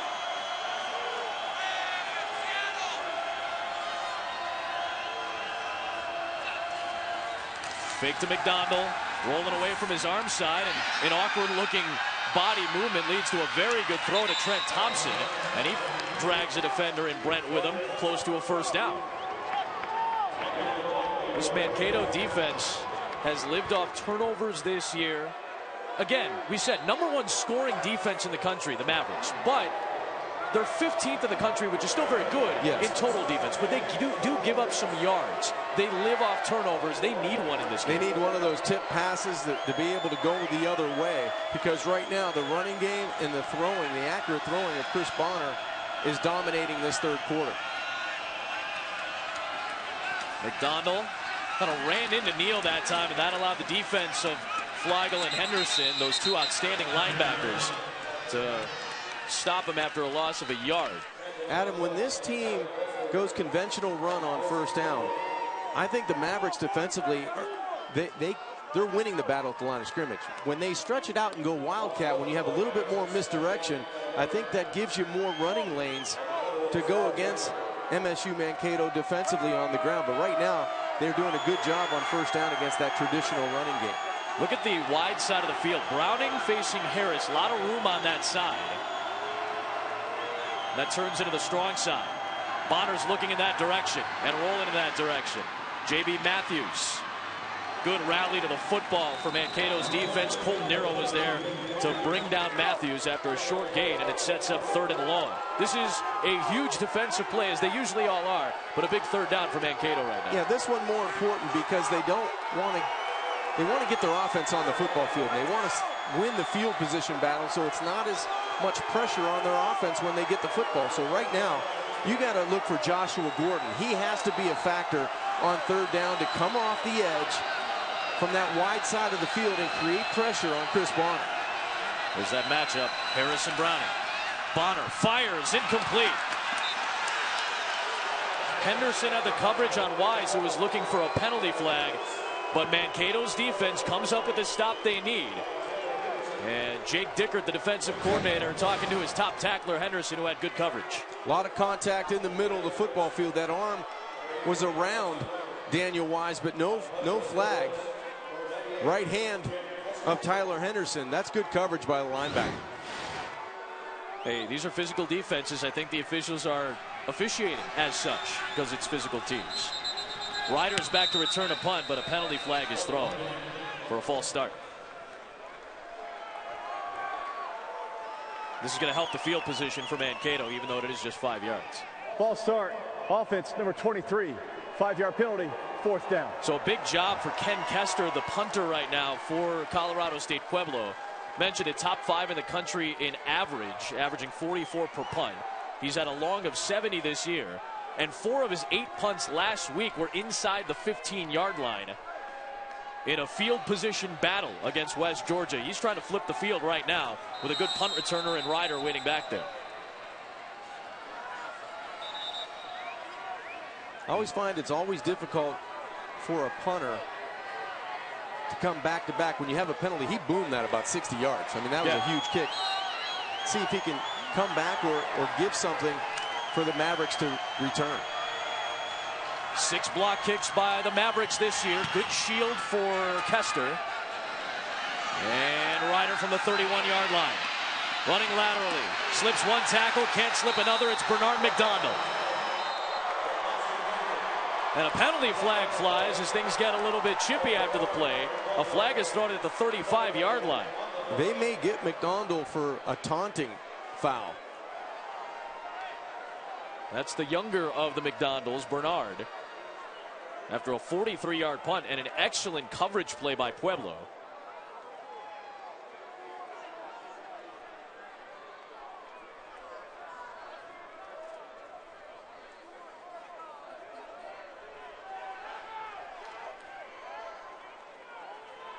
It's a high-emotion game.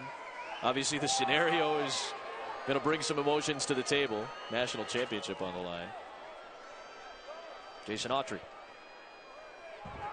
After the play, unsportsmanlike conduct. Number 18 of the kicking team. 15-yard penalty. It will be first down. Timeout. Josh Johnson is number 18. It looked like 28, McDonald. This was the play. Excellent coverage by Bernard here. And a little bit of jawing after the play might have been cause for the penalty. So they flipped the field on the punt. But that penalty helps out Mankato. Down 13-0.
And that's what we do. Do what we do. Be Clark Kent. Don't need to be Superman. Get in that gap you're supposed to be in there. Block the guy you're supposed to. Do it better than you ever have. Remember, we played this game 1,000 times in my mind. You have played it in your mind. You have. Make this the best day you've ever had. Let's get fair. They didn't field a team from 1985 to 2007, but it was reinstated at the Division II level. And John Riston, the former All-American at Colorado State, Pueblo, when it was known at University of Southern Colorado, was brought in to rebuild it. He would bring recruits to an empty plot of land where the stadium known as the Thunder Bowl would be built and have them visualize playing in it and winning in it. They have the last 4 years. And this defense of CSU Pueblo has been rock solid. Josiah Flack comes up with the sack, his first of the season, and a loss of 7. Negative plays on first down. That is the 5th tackle for loss for this Thunder Wolves defense. And we've mentioned Flack a couple of times with tackles. That could be his biggest play this afternoon and going into this evening. This defense is coming up with terrific plays on first down that's really killing the momentum of the Mavericks offensively. Again, first down. We talked about it all day for the Mankato offense. Now in a 2nd and long. Time for Lloyd. Looking downfield. He's got a man, and it's complete to Riggett. A couple of yards shy of the line to gain in Pueblo territory. It's going to be 3rd down and short. Let's see what the decision is here. The play calling for Jason Eck on 3rd down. We're not going to call it suspect or anything. It's just the fact that, you know what? Now they put the spot as a first down. That was a very generous spot. It's first down, and a flag is thrown. And a good open field tackle by Roberts. Boy, we're going to talk about 3rd and short play calling. That looked like a very generous spot for Minnesota State Mankato.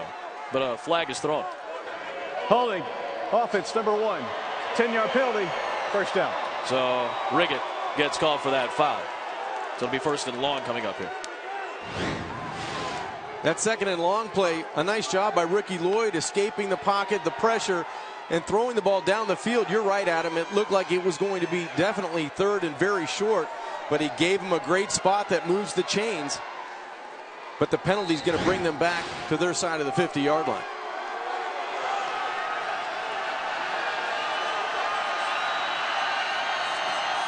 First down and 18 after that holding on Riggin.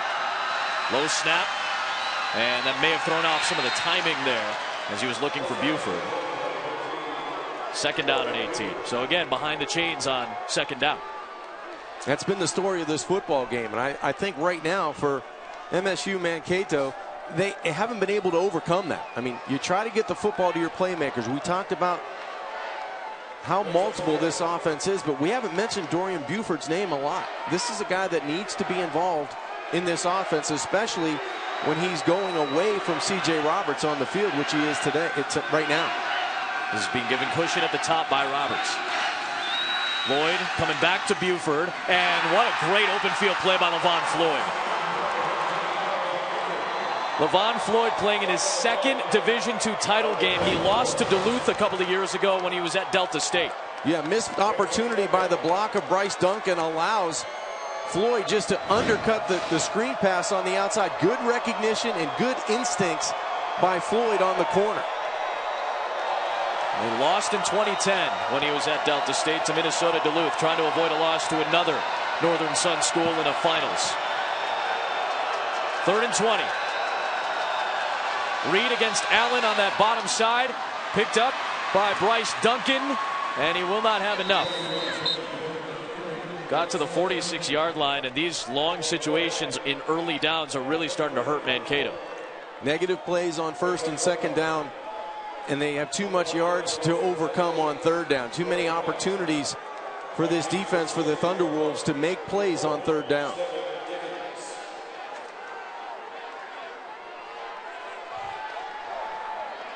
Dickens with 2 punt return touchdowns this season. Special teams player of the year in the RMAC. Back to return. Howell with a boomer is going to stay in play. To the end zone it goes with a penalty marker thrown.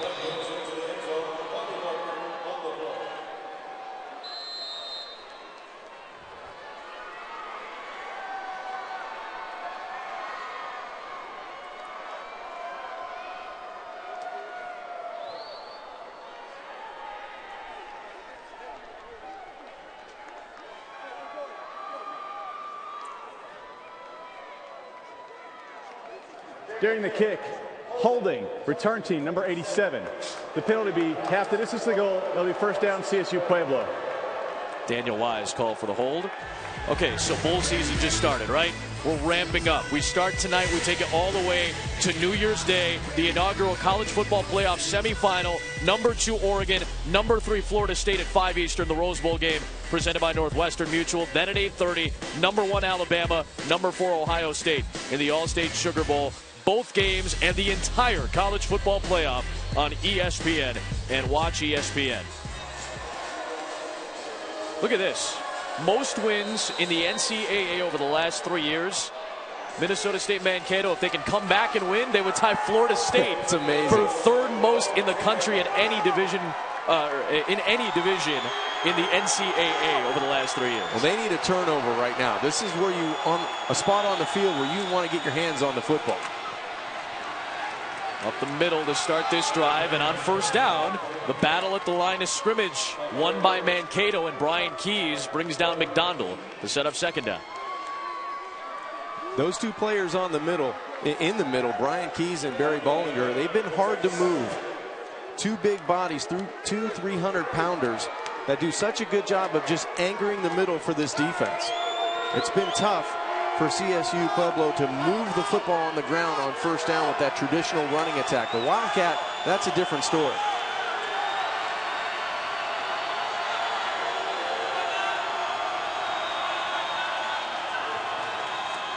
McDonald.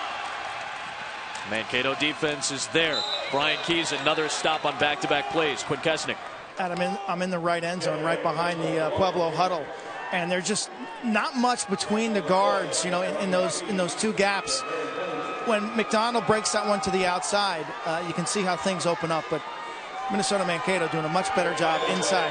Now watch how slow CSU Pueblo is operating in their huddle. They're taking their time, not in a rush. You're going to see a lot of running the ball on first down. Working the clock already with a 2-score lead.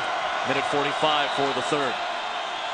Bonner. Screen too tall for Browning, and it sets up 4th down. So the Mankato defense again gets that 3 and out and will force a punt and is looking to win the field position battle once again. That's big when you're in a two-score game. If you can get a 40 or a 45-yard drive and get points out of it, much easier than going 60, 75 yards for this offense that has not had a lot of success, a lot of chunk yardage plays at their disposal tonight. Ryder, a touchdown to his name this year on punts. Pressure from the Mavericks. Pushed away by Kester. Good punt. Flips the field. 33-yard line Ryder. Penalty marker is thrown. Ryder dragged down by his ankles across the 40-yard line by Joseph Jones. What a great kick. 52-yarder by Kester that time.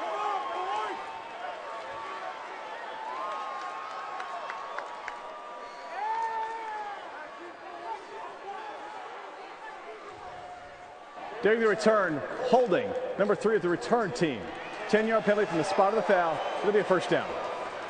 The penalty against the Mavericks. Patrick Schmidt got called for that one. There's an injured Thunderwolf on the deck, and that's Bernard McDonald. Minute 27 to play. So McDonald being tended to. We looked out at the offense for Mankato that's taking the field right now, and it looked like Nick Pericini, a redshirt freshman, was out there. This is the quarterback comparison so far today. For the most part, high percentage in terms of completion, but just haven't been able to move the football and get big plays today. You know, against this defense, you're not going to have a whole lot of big plays, so you have to be able to find some consistency. And I think both quarterbacks have protected the football well. They just haven't been able to move it as easy as they do against other teams. I mean, in a championship football game, going up against a defense that has done it all year at a high level, you have to be able to find one or two plays that you really like, and you really got to get the football to Dorian Buford, because he's the guy that might be able to change it for you with a missed tackle and a huge chunk yardage play. Buford has the longest play of the day at 29 yards. That's the only 20-plus yard play on the day for the offense for the Mavericks. And remember, Adam, you know, whoever's been at quarterback, 8 possessions offensively. They've only generated 9 first downs. They've had to punt the football 6 times, right, and they've had that blocked field goal. You know, it just, they haven't had a whole lot of consistency offensively, and that's why you have the goose egg on the board. It's been surprising, considering how good this offense is, but not surprising when you consider how good the Pueblo defense has been all year. That's right. They have not given up a touchdown of more than 50 yards all season, the Thunderwolf defense. So Pericini starts this drive. Andy Pfeiffer on the run. And a short pickup. Get 3 yards, tackled by Allen. I almost feel like you have to flip the script. If you're offensive coordinator Jason Ick, you have to throw on running downs. You know, you have to start out the drives throwing the football a little bit to loosen these guys defensively up and take advantage of some of the playmakers on the outside, because on first down it's tough sledding on the ground. The last 2 games, Todd Hoffner said they've passed out of run sets and ran out of pass sets. With a 2-receiver formation, they run out of this set with quarterback draw. And Darius Allen is there again for a tackle. 1 yard on the play, and 3rd and medium coming up for Pericini. He missed some time this year, banged up with a knee injury, was Ricky Lloyd, and then Pericini missed most of the second-round playoff game with an ankle issue. Didn't play a lot against Duluth, a little bit more involved last week against Concord in the semis. Trying to get a 3rd down conversion, which has been rare for Mankato today. They've converted 2 of their 10 opportunities. Out of the hands quickly and caught for a first down by Duncan at the 46-yard line. And that will likely be the final play of quarter number 3. A nice one to end it for the Mavericks. And a nice catch by Bryce Duncan. Terrific job controlling his body and getting that first down. And see if they run one more play. They'll get the snap off. Check down. Pfeiffer dropped it. Quarter over. Colorado State University Pueblo. Their defense has been so good all year. 7 defensive touchdowns. Nation's leader in picks.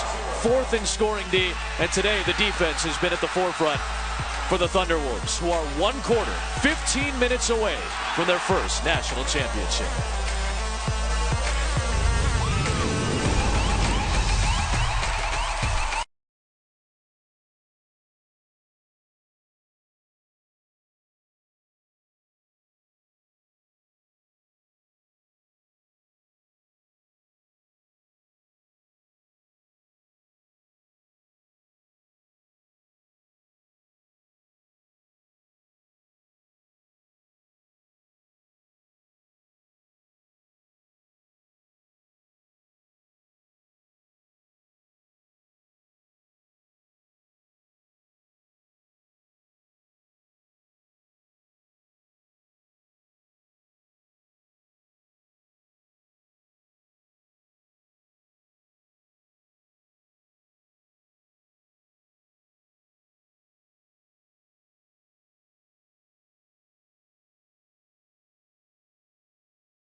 City, Kansas. About a quick trip, about 10 minutes from the state line. Kansas City, Missouri, the town that made Count Basie and Charlie Parker famous, is the new home of the Division II championship, and Colorado State University of Pueblo leading 13-0 against the undefeated Minnesota State Mankato Mavericks.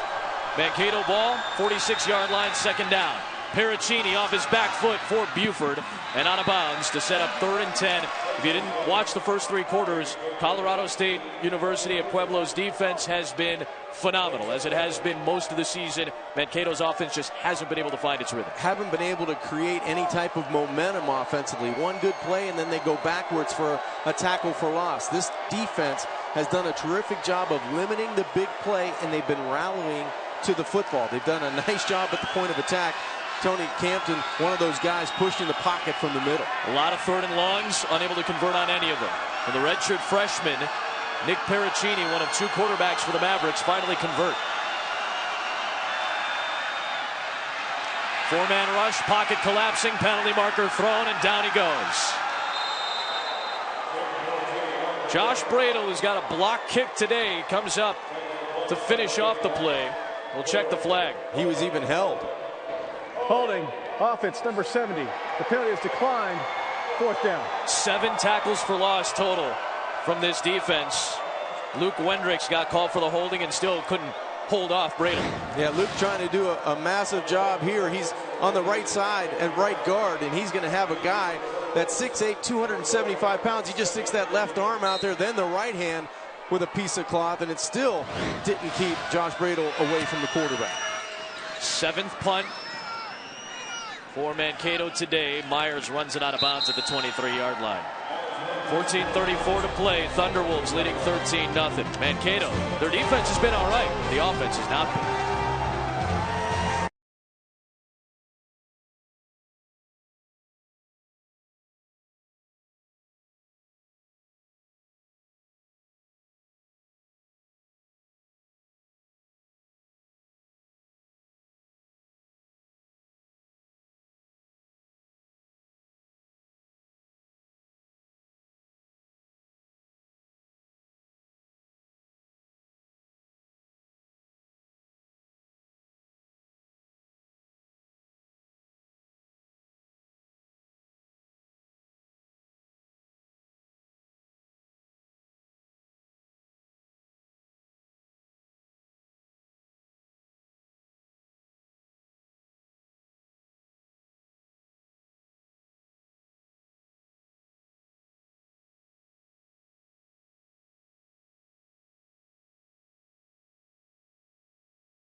The 2014 NCAA Division II Football Championship is presented by Northwestern Mutual, proud to be an official corporate partner of the NCAA.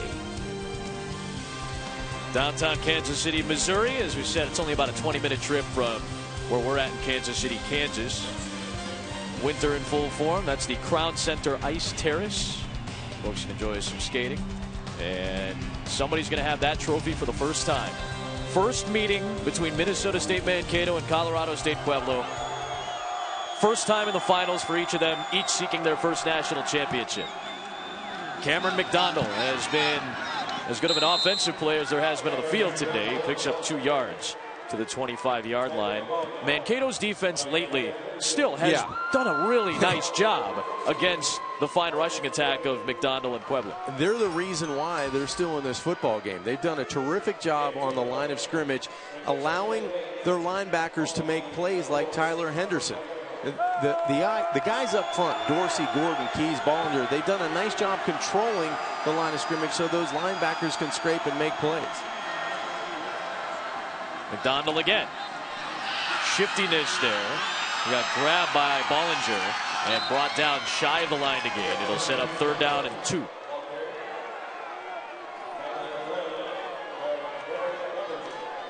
Keep pounding it. That's the motto offensively for CSU Pueblo. Keep pounding it, stay physical, and you'll allow yourself to wear on this defense. And the tough running, I mean, Cameron's done a nice job of just 2nd and 3rd effort to keep going, keep those legs pumping. 3rd and 2.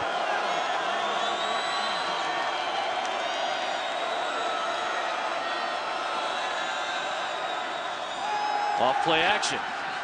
And Bonner zipped one well wide of Zach Boyd. Hancock, the safety, had the coverage. Boy, I don't like that call on 3rd down. It's much too difficult to get the 1st down to your tight end that's going away from you to the wide side of the field. I would have liked to have seen the Wildcat or something more conventional down the field so that Chris Bonner can take a nice peek with that big frame at 6'7", stand him up in the pocket. Kester has done a nice job of flipping field position. Ryder back to return. That's a boomer.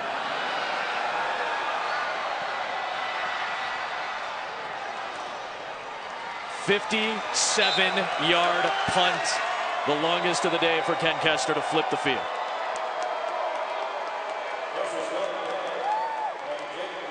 So Minnesota State Mankato, the #1 team in the country at the end of the season in the polls, co-champs in the Northern Sun, in the finals for the first time.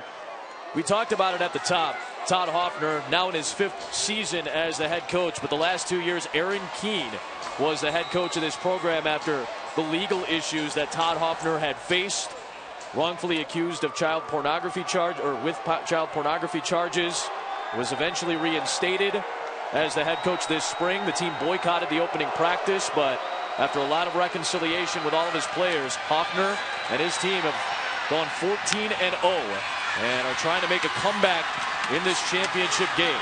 Connor Thomas picks up a yard. Gerard Lacey, the safety, comes up to make the stop. We set up 2nd down and 9.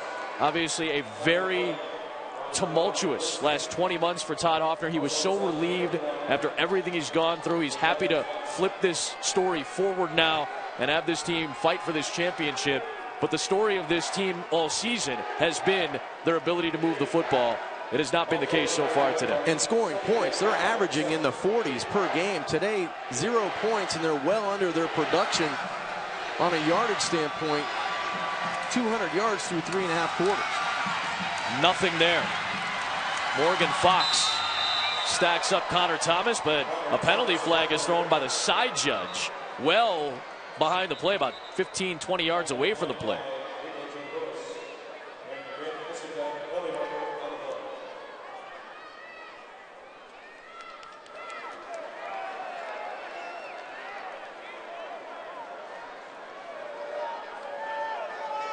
By all indications, this is going to go against the Mavericks.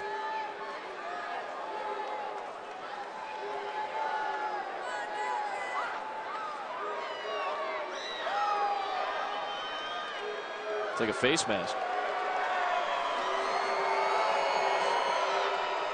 Personal foul. Face mask. Offense, number 78. Half the distance to the goal.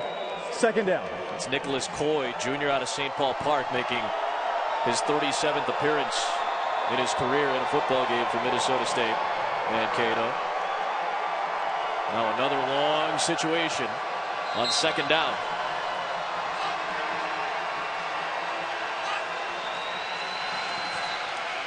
Pocket collapsing quickly. Lofted up there and nearly picked off by Seth Brown. Morgan Fox grabbed Ricky Lloyd very quickly, forced that 50-50 ball, and Seth Brown, the sophomore, nearly came down with it. Morgan Fox came clean at the line of scrimmage, went right around the guard, and really was in the face of Ricky Lloyd in an ill-advised throw. Lloyd knew he was in the end zone, didn't want to take the sack, so he tried to deliver the football down the field. And now Lloyd goes to the sideline. Nick Pericini comes in. 3rd down and 14. These plays becoming more and more crucial and seemingly more and more difficult for Mankato. Quarterback draw.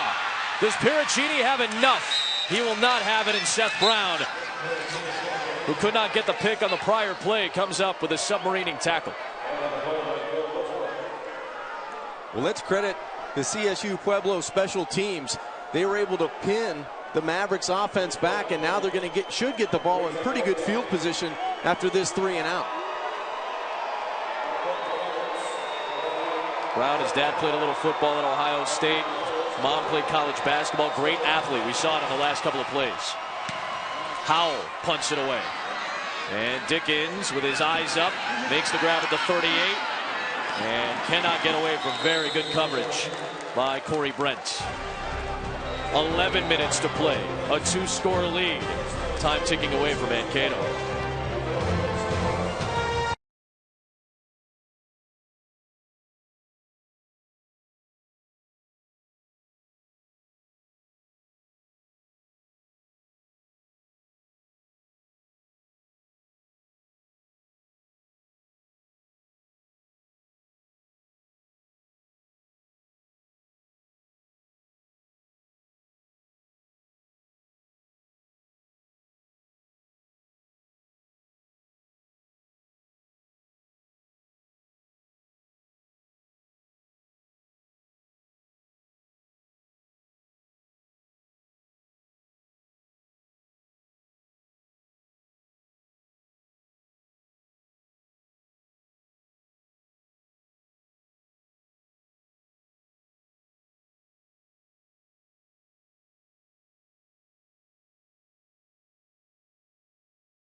(18th and Vine, just east of downtown Kansas City, famous for its Kansas City Jazz, Count Basie, Charlie Bird Parker. Of course, the Negro League Baseball Museum, the American Jazz Museum, also located here. They're the Boss Kings, who were playing last night. Some of our crew got a chance to head down and enjoy the sights and great sounds of Kansas City. We're here for the first time for the Division II championship. Bonner taking a shot. Daniel Wise, and good coverage by Harris downfield. 2nd down and 10 coming up. So out of that break, decent field position. Still 11 minutes to play, so it seems like way too much time to just salt this game away. So what do you want to see from the Thunderwolf offense right now, which hasn't moved the ball all that well in the second half? They need to get 1 first down. If they can get 1 first down, they can dictate the plays they call and the pace that they go at. Bonner is lined up at the bottom of the screen. Wildcat, yeah. This is the formation they lined up in for a trick play in their win last week. They'll keep Wildcat. They'll keep McDonald out there. And he slips a tackle. He slips another and lost the ball. Tyler Henderson might have come up with it. Was he inbounds?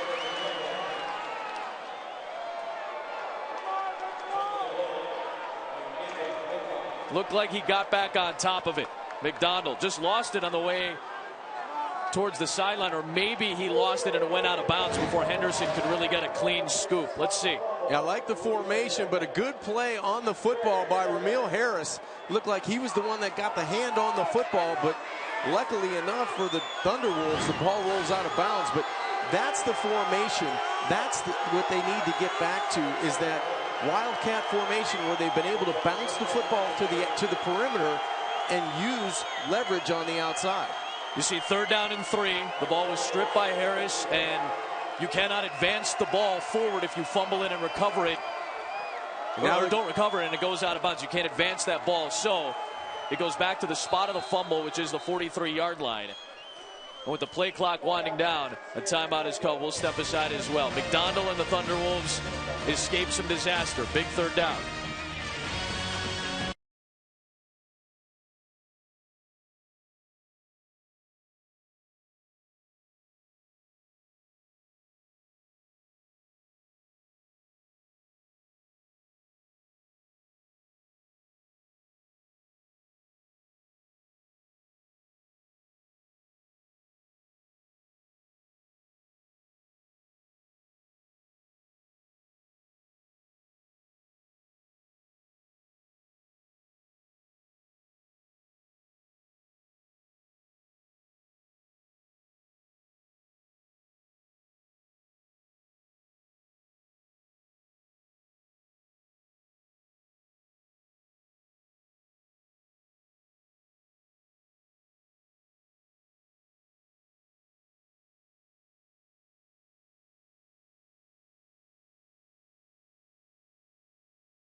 Kansas City, Kansas is the third largest city in the state. Happy holidays from our family to yours. NCAA Division II Championship presented by Northwestern Mutual. 13-0 Pueblo on top. And ESPN's NCAA Championship coverage continues tonight with the Women's Volleyball Championship.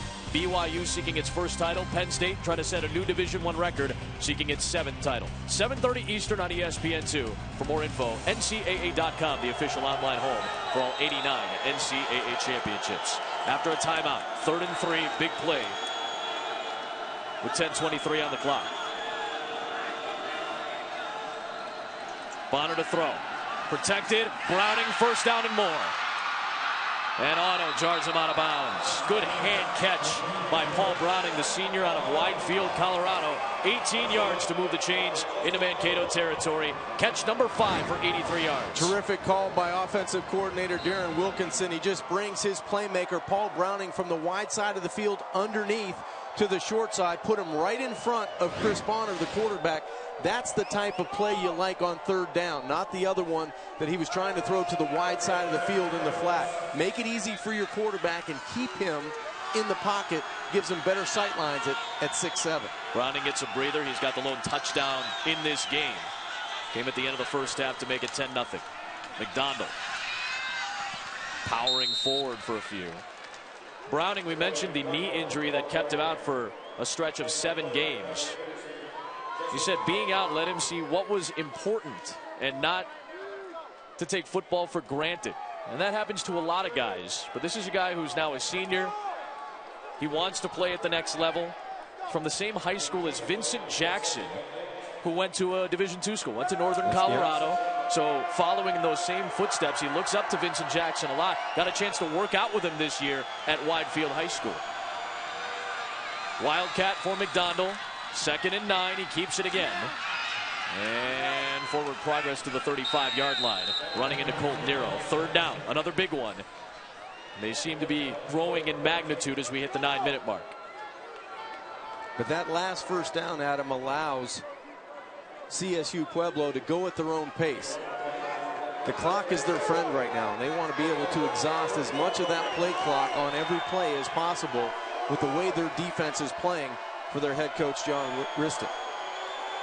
There is Browning on 3rd and 7. Do they go back to him? Why not? Just finished his degree in communications. Wants your job one day, Johnny. That's okay. Good play design, but a great open field tackle by Nathan Hancock on Radabaugh. That's a stop that the Mavericks defense really needed. They needed to come up with a big play there on 3rd down. Now this is kind of in between territory. Punt it. You're looking to punt it right now. Absolutely. The defense has been that good. Absolutely. Okay. And the punter's been that good. Can he pin one? He was very good last week. And how about this? They're bringing the field goal unit out, and they're going to put some faith in Greg O'Donnell, who has hit from 49 twice this year, hit a 53-yarder last year. This would be a season-long 50, and it would keep it at a 2-score game. Rugby-style punt, quick kick, and a short one at that. You know what? Bring your punt team out and just punt the football. Even if you kick it in the end zone, you're going to get it at the 20-yard line. Instead, they'll have it at the 26. That is a net punt of 5 yards. Not a very good play right here. So Mankato still has life, still down 13-0, halfway through the 4th.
A game of firsts, we've called it all night. Minnesota State Mankato, Colorado State Pueblo meeting for the first time, each in their first championship, each seeking their first national title from Kansas City, Kansas for the first time.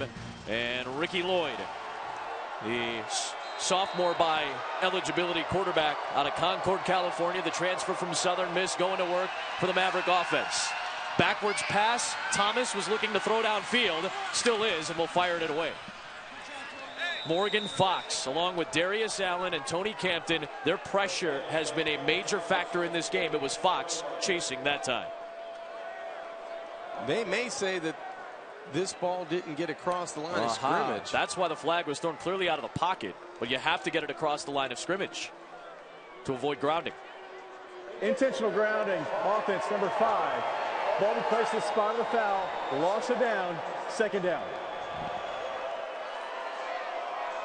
And putting Thomas into a tough spot. You got to get it across the line of scrimmage if you're out of the pocket to avoid the intentional grounding penalty. And yeah, angle from there looks like it was maybe a yard short. Pretty close. I mean, it's almost like you give him the benefit of the doubt on that one, because it looked like it went right over the marker where they started the drive. So that's a tough call on Connor Thomas right there. And what's the theme today, John, for Minnesota State Mankato? Behind the chains on first down. Another bad play, and it's 2nd and 19, putting your quarterbacks into very difficult spots. Lloyd is 13 of 16 today. He's been solid. Another completion, but underneath. Not much yardage for Duncan, who gets hit by Brown and gets dumped down. 3-yard gain, and now the clock is approaching 7 minutes to play. We have not seen the explosiveness, the usual explosiveness of the Maverick offense tonight. It just looks like MSU Mankato is working so hard for 3 and 5 yards. And credit the defense for the Thunderwolves. They've done an excellent job from start to almost finish. Absolutely. Going tempo on 3rd and long. Pocket collapsing. Lloyd goes down again. Morgan Fox has been a stud on that front line all night long.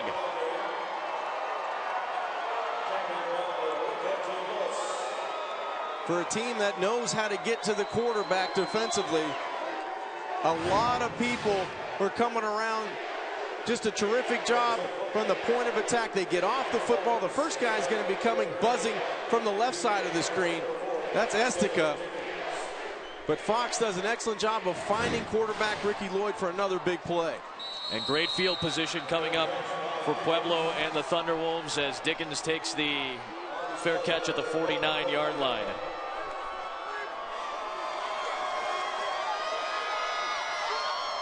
Morgan Fox, part of the line that has 3 sacks today. Now 56 on the season for the Thunderwolves, top 4 in the country. And this crowd that has made the trip from Pueblo feels it, that it's 6:15 away now. Yeah, it's pound it time right now for CSU offensively. They have to be able to control the rest of this game with 6:15 left to go with their offensive line. McDonald, good play in the backfield by Bollinger. Going to be a loss of 4 yards. Barry got into the backfield immediately. And right now it looks like the Mavericks may want to call timeout. Yep. Jason Autry just called it, so a timeout for the Mavericks, their first. So still 6:10 on the clock. Let's go down to Quinn Kessnig. He has a special guest with him. A big-time head coach, Gary Barnett, formerly of Colorado and Northwestern, has been on the sideline all game, Coach. What is your relationship, first of all, with John Riston, head coach at CSU Pueblo? Well, you know, I coached against John in high school. I coached against him in college. And then he became a graduate assistant for us. And since 1990, we've been somewhere associated on some football team, either as a coach for me and recently in the last 7 years, me helping their program out in a little way. Yeah, how do you do that? You know, I come down early in the year and just sort of say some things to a team that the head coach wants to hear someone else say, and the players want to hear someone else say, and we sort of set the tone. And you know, it's been great. When we first got here, I think I was the biggest player on the team when we started the program So it's been great for us. It's been a great relationship. What was it like back in 2008, his first year, basically, when he started the team with a freshman class and a lot of walk-ons? Well, we had about 4 plays that we could run, and we just played as good a defense as we could play. And we hung in there and got some confidence in the team, and then went out and recruited after that. So John's done a wonderful, wonderful job here, as has the entire CSU Pueblo administration. 3rd and long right now. How have they raised the expectations in such a short period of time? Well, you know, John has just got a great staff, and he's done a great job. And they've played a style of football that is a little different than everybody else. They're not throwing it all over the place. They're not running all the spread stuff. They're running the football, and they're playing great defense. And it's been a good combination in that league. He called it dinosaur football, Coach. It's not exactly your style. Well, you know, I had some dinosaur in me a little bit. We ran the ball pretty well, but John's, you know, he's made it on his own, and he's just done a great job. Great to see you, Coach. Thank you. Adam. My old partner on national radio, Gary Barnett, got a chance to call the Iron Bowl together last year. One of the great guys in football. He's been enjoying his post-coaching life in Colorado still. And, yeah, he played a little dinosaur football when you had Darnell Autry in the backfield for the Northwestern Wildcats running their way to a Rose Bowl when Riston was on staff. John told us that his time at Northwestern, rebuilding that culture with Gary Barnett, his time at Colorado, rebuilding some of the culture, that helped his transition into head coaching here at Colorado State of Pueblo. 3rd and 16, though. A couple of timeouts used by the Mavericks. Bonner tipped up into the air by Keys and incomplete. That would have been a game changer had one of those backers been able to get to the ball. Good play by Keys, and it brings up 4th down. And the clock does stop with 5:56 to play. And I'm sure that John Riston was thinking, please come down from the sky, because that's the last thing that could happen to his team, would be a turnover at midfield. Chris Bonner trying to make a play on 3rd down, but credit this defense for the Mavericks. They've kept their team with an opportunity here with 5:56 left to go in this football game, in this championship football game. Play clock is down to 6 here. And let's see if they're going to get the snap off or not. They won't. They'll take the penalty here. They'll take the 5. No delay of game. Kicking team, number 98, 5-yard penalty, 4th down. Now, can Austin Ryder make a play? The senior out of Eau Claire, Wisconsin. A touchdown against Southwest Minnesota State on a punt. Deceptively elusive, can make a lot of people miss. That's how Todd Hoffner described him when we talked to him this week. Big opportunity for Ryder, and Ken Kester's been very good kicking. I was just going to say, Kester's been one of those guys that has been spectacular in special teams with his right foot. Kester, solid kick, and forces a fair catch at the 22-yard line. 39-yard punt. We said it right at the top. These two teams have lived off their defense over the course of the year. The defense for the Thunderwolves has been a little better. Negative plays on 1st down. That's been the key for CSU Pueblo. They've done a nice job in special teams getting their hands on the football, but pressuring the pocket against the run. They've been sturdy at the line of scrimmage. They've done everything you need to do to win a championship. They've protected the football offensively, but defensively, that's been the story. That's been the thing that has changed the momentum in their favor. They've been dominant defensively. On 1st down, catch made by Austin Ryder. Pickup of 8 yards. Let's see if the tempo for Ricky Lloyd and the Maverick offense can get them going. It has to. They need to pick it up offensively and start stringing some chunk plays together.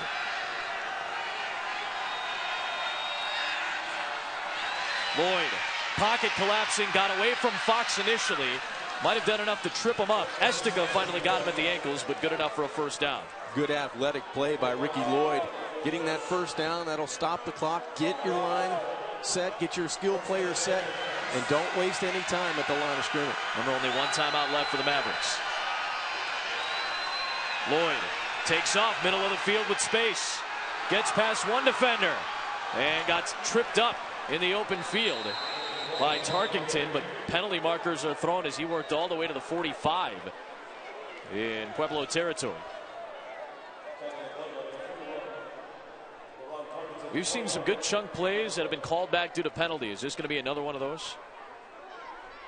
It looked like Dorian Buford was on the ground and pulls down a defender. Not a good decision.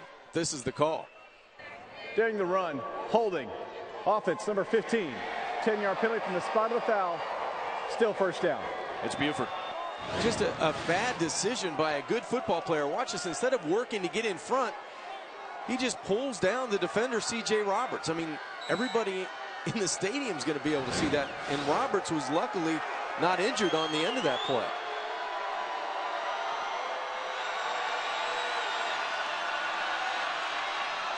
Still first down. And a low throw is incomplete. Looking for Ryder again. The second down coming up here. It's still second down and short, so the penalty doesn't kill them here. No, but it took a little momentum away from them. It felt like that. It felt like the air came out of the offense a little bit there. Felt like another negative play, and that's just going to give confidence to this Thunder Wolves defense, which has been spectacular.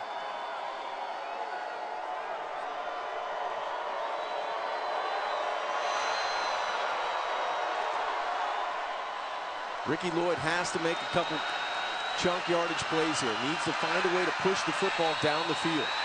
And penalty markers fly with the play clock winding down. Delay of game. Delay of game. Offense, number 8. 5-yard penalty. Second down. That's a penalty that can't happen. That's on a quarterback. And Todd Hoffner wants to encourage this offense, but they need to find a spark. They need to find to get a football down the field to one of these wideouts. Second down and 8. 4:47. A twist up front, and it's nearly intercepted by Roberts. That would have been the dagger had he picked it. Third down and 8 coming up. So still life for Mankato, but playing with fire right now against this great defense. Well, he's sitting on this route the entire time. They're to the short side of the field. Great break on the football, and I'm surprised CJ didn't catch it and go the distance. I mean, that's one of those plays. That's why you have to be able to get vertical at him down the field. And maybe you get a pass interference. Maybe you get a tip pass. Maybe you complete one over the top. But at least move down the field, and you may be in 4-down territory if you don't get it on 3rd down here. Quarterback run. Lloyd has the first down, and he pushes that pile and trying to hold on into Pueblo territory all the way to the 44-yard line. 18 yards on that run, many of those hard-earned by Ricky Lloyd. Clock stops to move the chains at 4:32. That's been their best play on this drive, is running the football by their quarterback, dropping back, giving the illusion of passing the football, and then tucking in and running. Again, quarterback run. They'll stick with this play. And Lloyd will duck down at the 42-yard line. Seth Brown on the tackle. Just 2 yards on that run. It would be different if they're just looking at a one-score game. But they're putting a lot of pressure on the legs of Ricky Lloyd.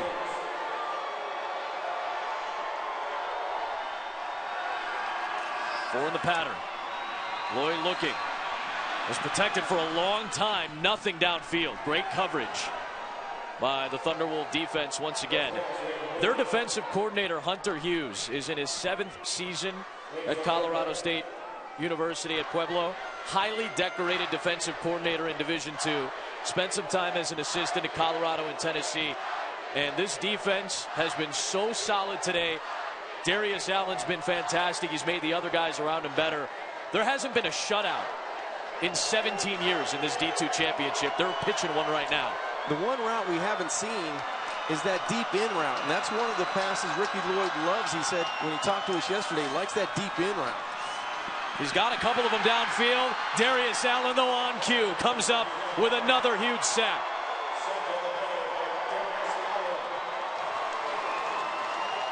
We haven't said his name much, Adam, but he's been impactful. He's been around the quarterback, around the ball carrier, and that time just adds to his sack totals. 4th of the day for the Thunderwolves. It's 4th and 17. They need the 34-yard line to keep this drive and maybe this game and maybe their season alive. Lloyd grabbed, still on his feet, got away from Fox. Now has to run it. He's got a long way to go, and the Thunderwolves will take over. Adam, you got to throw the football down the field if you're Ricky Lloyd in that situation. Even if it's an interception, give your receiver a jump ball opportunity, because that might be the last play you get offensively. As we look at this play develop, you know it's 4th down. You've got to throw the football anywhere down the field, anywhere down here, and give your wide receivers an opportunity to come up with a big play.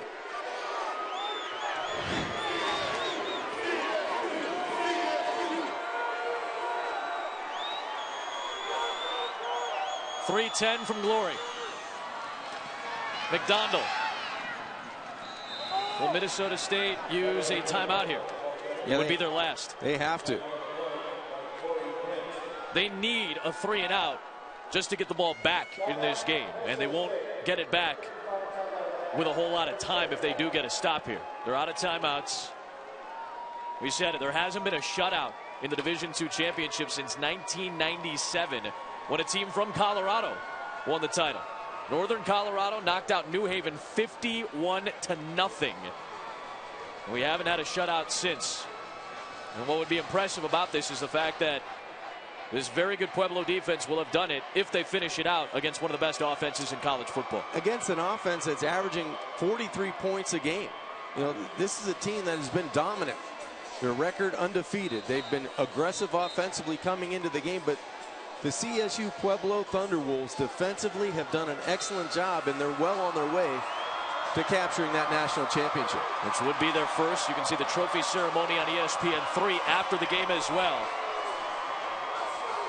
Still 3:04 to play. A first down or two will probably finish it off. Mavericks out of timeouts, and they load up the box against McDonald. Still pushing the pile. Extra seconds tick away from the clock. It'll be 3rd down here. A first down essentially finishes off this game. Yeah, but you keep it on the ground. There's no timeouts left. You want to grind this clock. You take it down to about 2 seconds, and you snap the football. You give it to a sure ball handler that's going to protect the football. And even if you don't get the first down, Adam, you're going to take about a minute off the clock.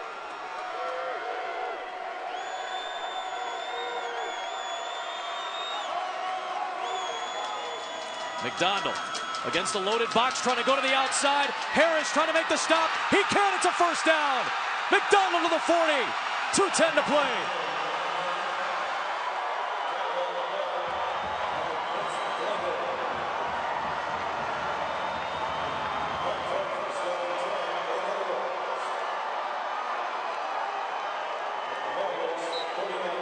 That one took him over 100 yards, and it may have sealed the deal. The perimeter is where the Thunderwolves offensively, at least on the ground, has been able to get their big plays, and none bigger than that conversion on 3rd down. And over 2,000 yards for the season. The final yards may have sealed the deal for Colorado State University at Pueblo.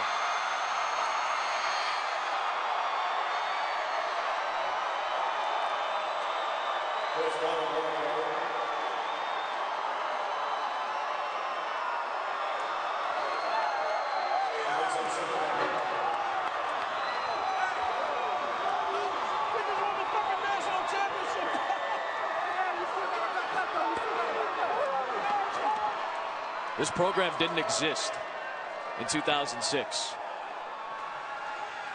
It had been disbanded after the 1984 season when it was an NAIA school. Started all the way back in 1938 as a junior college. Went to NAIA in 1963. Division II from 69 to 75. Back to NAIA. A great career as a quarterback at the University of, at the time, Southern Colorado for John Riston. They disbanded it after 84. They didn't have a program in 2006, and they brought him in 2007 to try to rebuild it from scratch, from a plot of land that had nothing more than a cactus on it. And from that, they've turned it into a national championship winning team. A long and winding Rocky Mountain road has led to a national title for the Colorado State University at Pueblo Thunderwolves and their head coach, John Riston.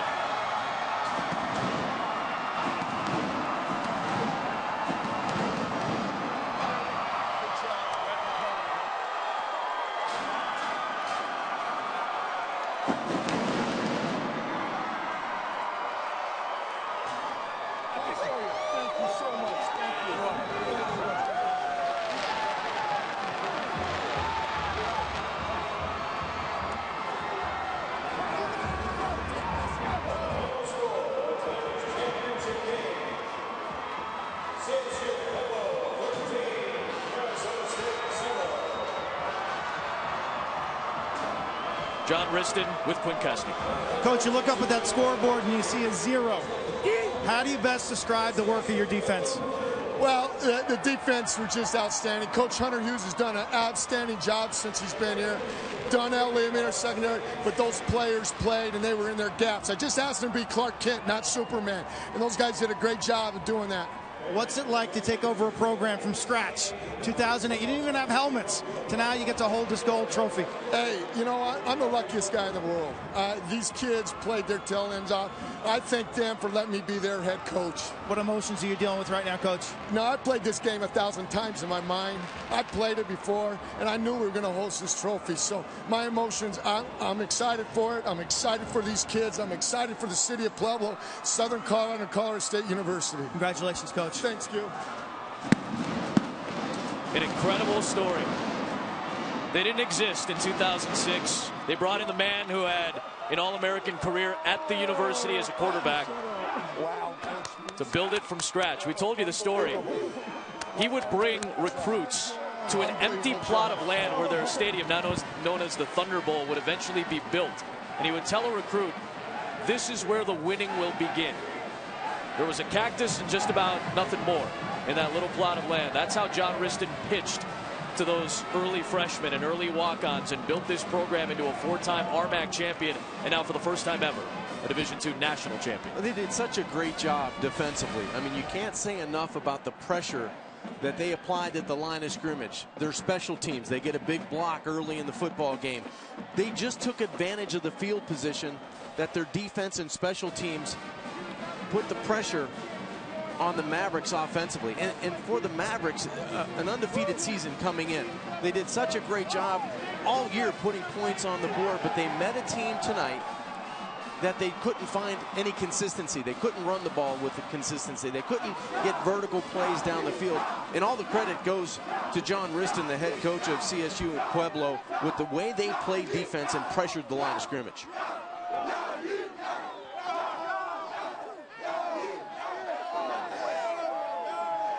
They got their hands on their first trophy. They'll be presented that trophy officially on the other side of this break. The trophy presentation right here on ESPN2 is coming up. For the first time, Colorado State University Pueblo, the national champion.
First meeting, first trip to the championship for both of these teams.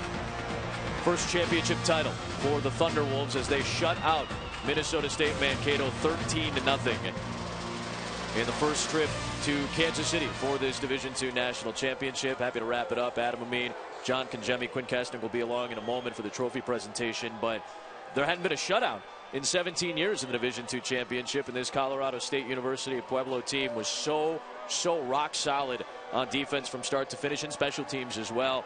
That, along with the running of Cameron McDonald, was pretty much the deciding factor in this game. I think so. I mean, he ran for over 100 yards, but it was the defense. That was the story of this football game.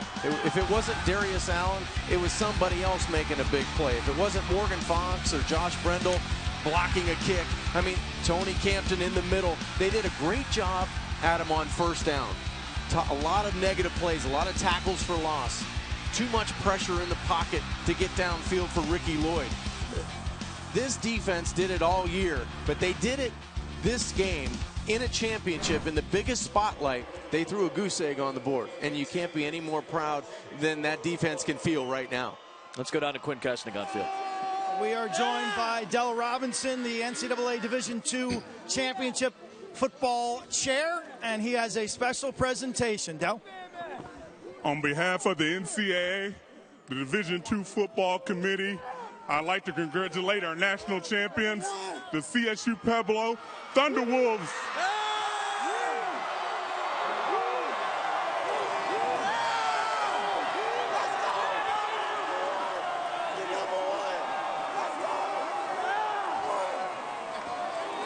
Coach John Riston, first of all, when you walk out of the tunnel tonight and you see this great support from your fans, what went through your mind?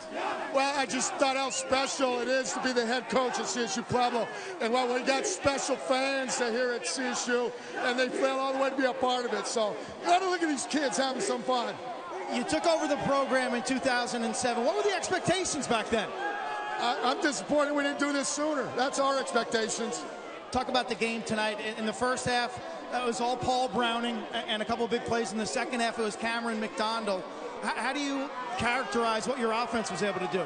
You know, we just made enough plays. You know, I'm not into having, I like 500 yards, but I'm into having one more point than the other team. That's what our team to do. A lot of people didn't know Paul had a migraine, and I was struggling whether he was going to play or not, but Paul was able to get it, and so that's what happened. Minnesota State came into this game averaging over 40 points per game. You hold them to a shutout. What was the critical key to the defensive performance? Well, I think our defense, there's a combination of our secondary and our front. Our secondary is outstanding, and our front plays fast, and we played fast tonight. Thank you, Coach. Enjoy the celebration. Back upstairs. Quinn, thank you very much. Congratulations to John Riston and the Thunderwolves. To touch it back to something we talked about at the top, this was an incredible turn over the course of a few years for Minnesota State as well. Think about what they've been through with the head coaching issues. We've dove into the legal matters and the wrongful accusations of Todd Hoffner, their outstanding head coach. A long and tumultuous 20 months. What a great season for the Mavericks as well. 14-0 coming in. They fall to an extremely talented team in Pueblo. So our congratulations to the Mavericks as well for making it this far. But CSU Pueblo, a team that, as we've discussed, they didn't exist 8 years ago. I don't know what the expectations were. Quinn asked John Riston about it. He said, we thought we should have been doing this sooner, right. but there was no possibility of that happening when they first started. This is an incredible run for the Thunderwolves. Paul Browning was the wide receiver that John Riston mentioned. He's with Quinn Kesnick. Paul, quite a scene down here. When you came to school, what did you anticipate being the, you know, the tail end of your career? It's crazy. I mean, we all wanted to do this, but I don't think it became very real until we started going a couple seasons in, and we were going to the playoffs and really making runs. And, you know, this year we was just like, we gotta handle the business, man. It's unfinished business, and we wanted to win the last game. That's when we had the WTLG. And this is wonderful, man. I don't know any program that's, you know, started from nothing and came to this, man. How do you best describe your performance, especially in the first half? Coach, man, just wanting to get things done, man. You know, this is my last game here at CSU Pueblo. We had to do something. We had to get a win, and I was going to lay it on the line for everybody, man. What was your reaction when you came out of the locker room and you saw this terrific fan support from the folks from Colorado? That's CSU Pueblo right there, man. That's all the support. We got the greatest fans, man. I know a lot of people say that, but we truly got the greatest fans, man. They came all the way out here, 8-hour drive, man, and packed this thing up, man. So we appreciate all of Pueblo. Paul, thank you and congratulations. Hey, Go enjoy it. Shout out to Whitefield. Adam. Whitefield, Colorado, where he and Vincent Jackson both went to high school. He looked up to Vincent, coming out of a D2 school and having a great career. He hopes to play at the next level, and the Thunderwolves are champions. We said it, the long and winding Rocky Mountain Road from Pueblo to Kansas City led to a national title, their first. For Quinn Kesnick, John Congemi, our fantastic crew all season long, Adam Amin saying so long from Kansas City, Kansas. The first time that Colorado State University Pueblo is the national champion. A 13-0 shutout over Minnesota State Mankato. So long from Kansas City. We join our college football studio crew. A pleasure to toss it to John Saunders.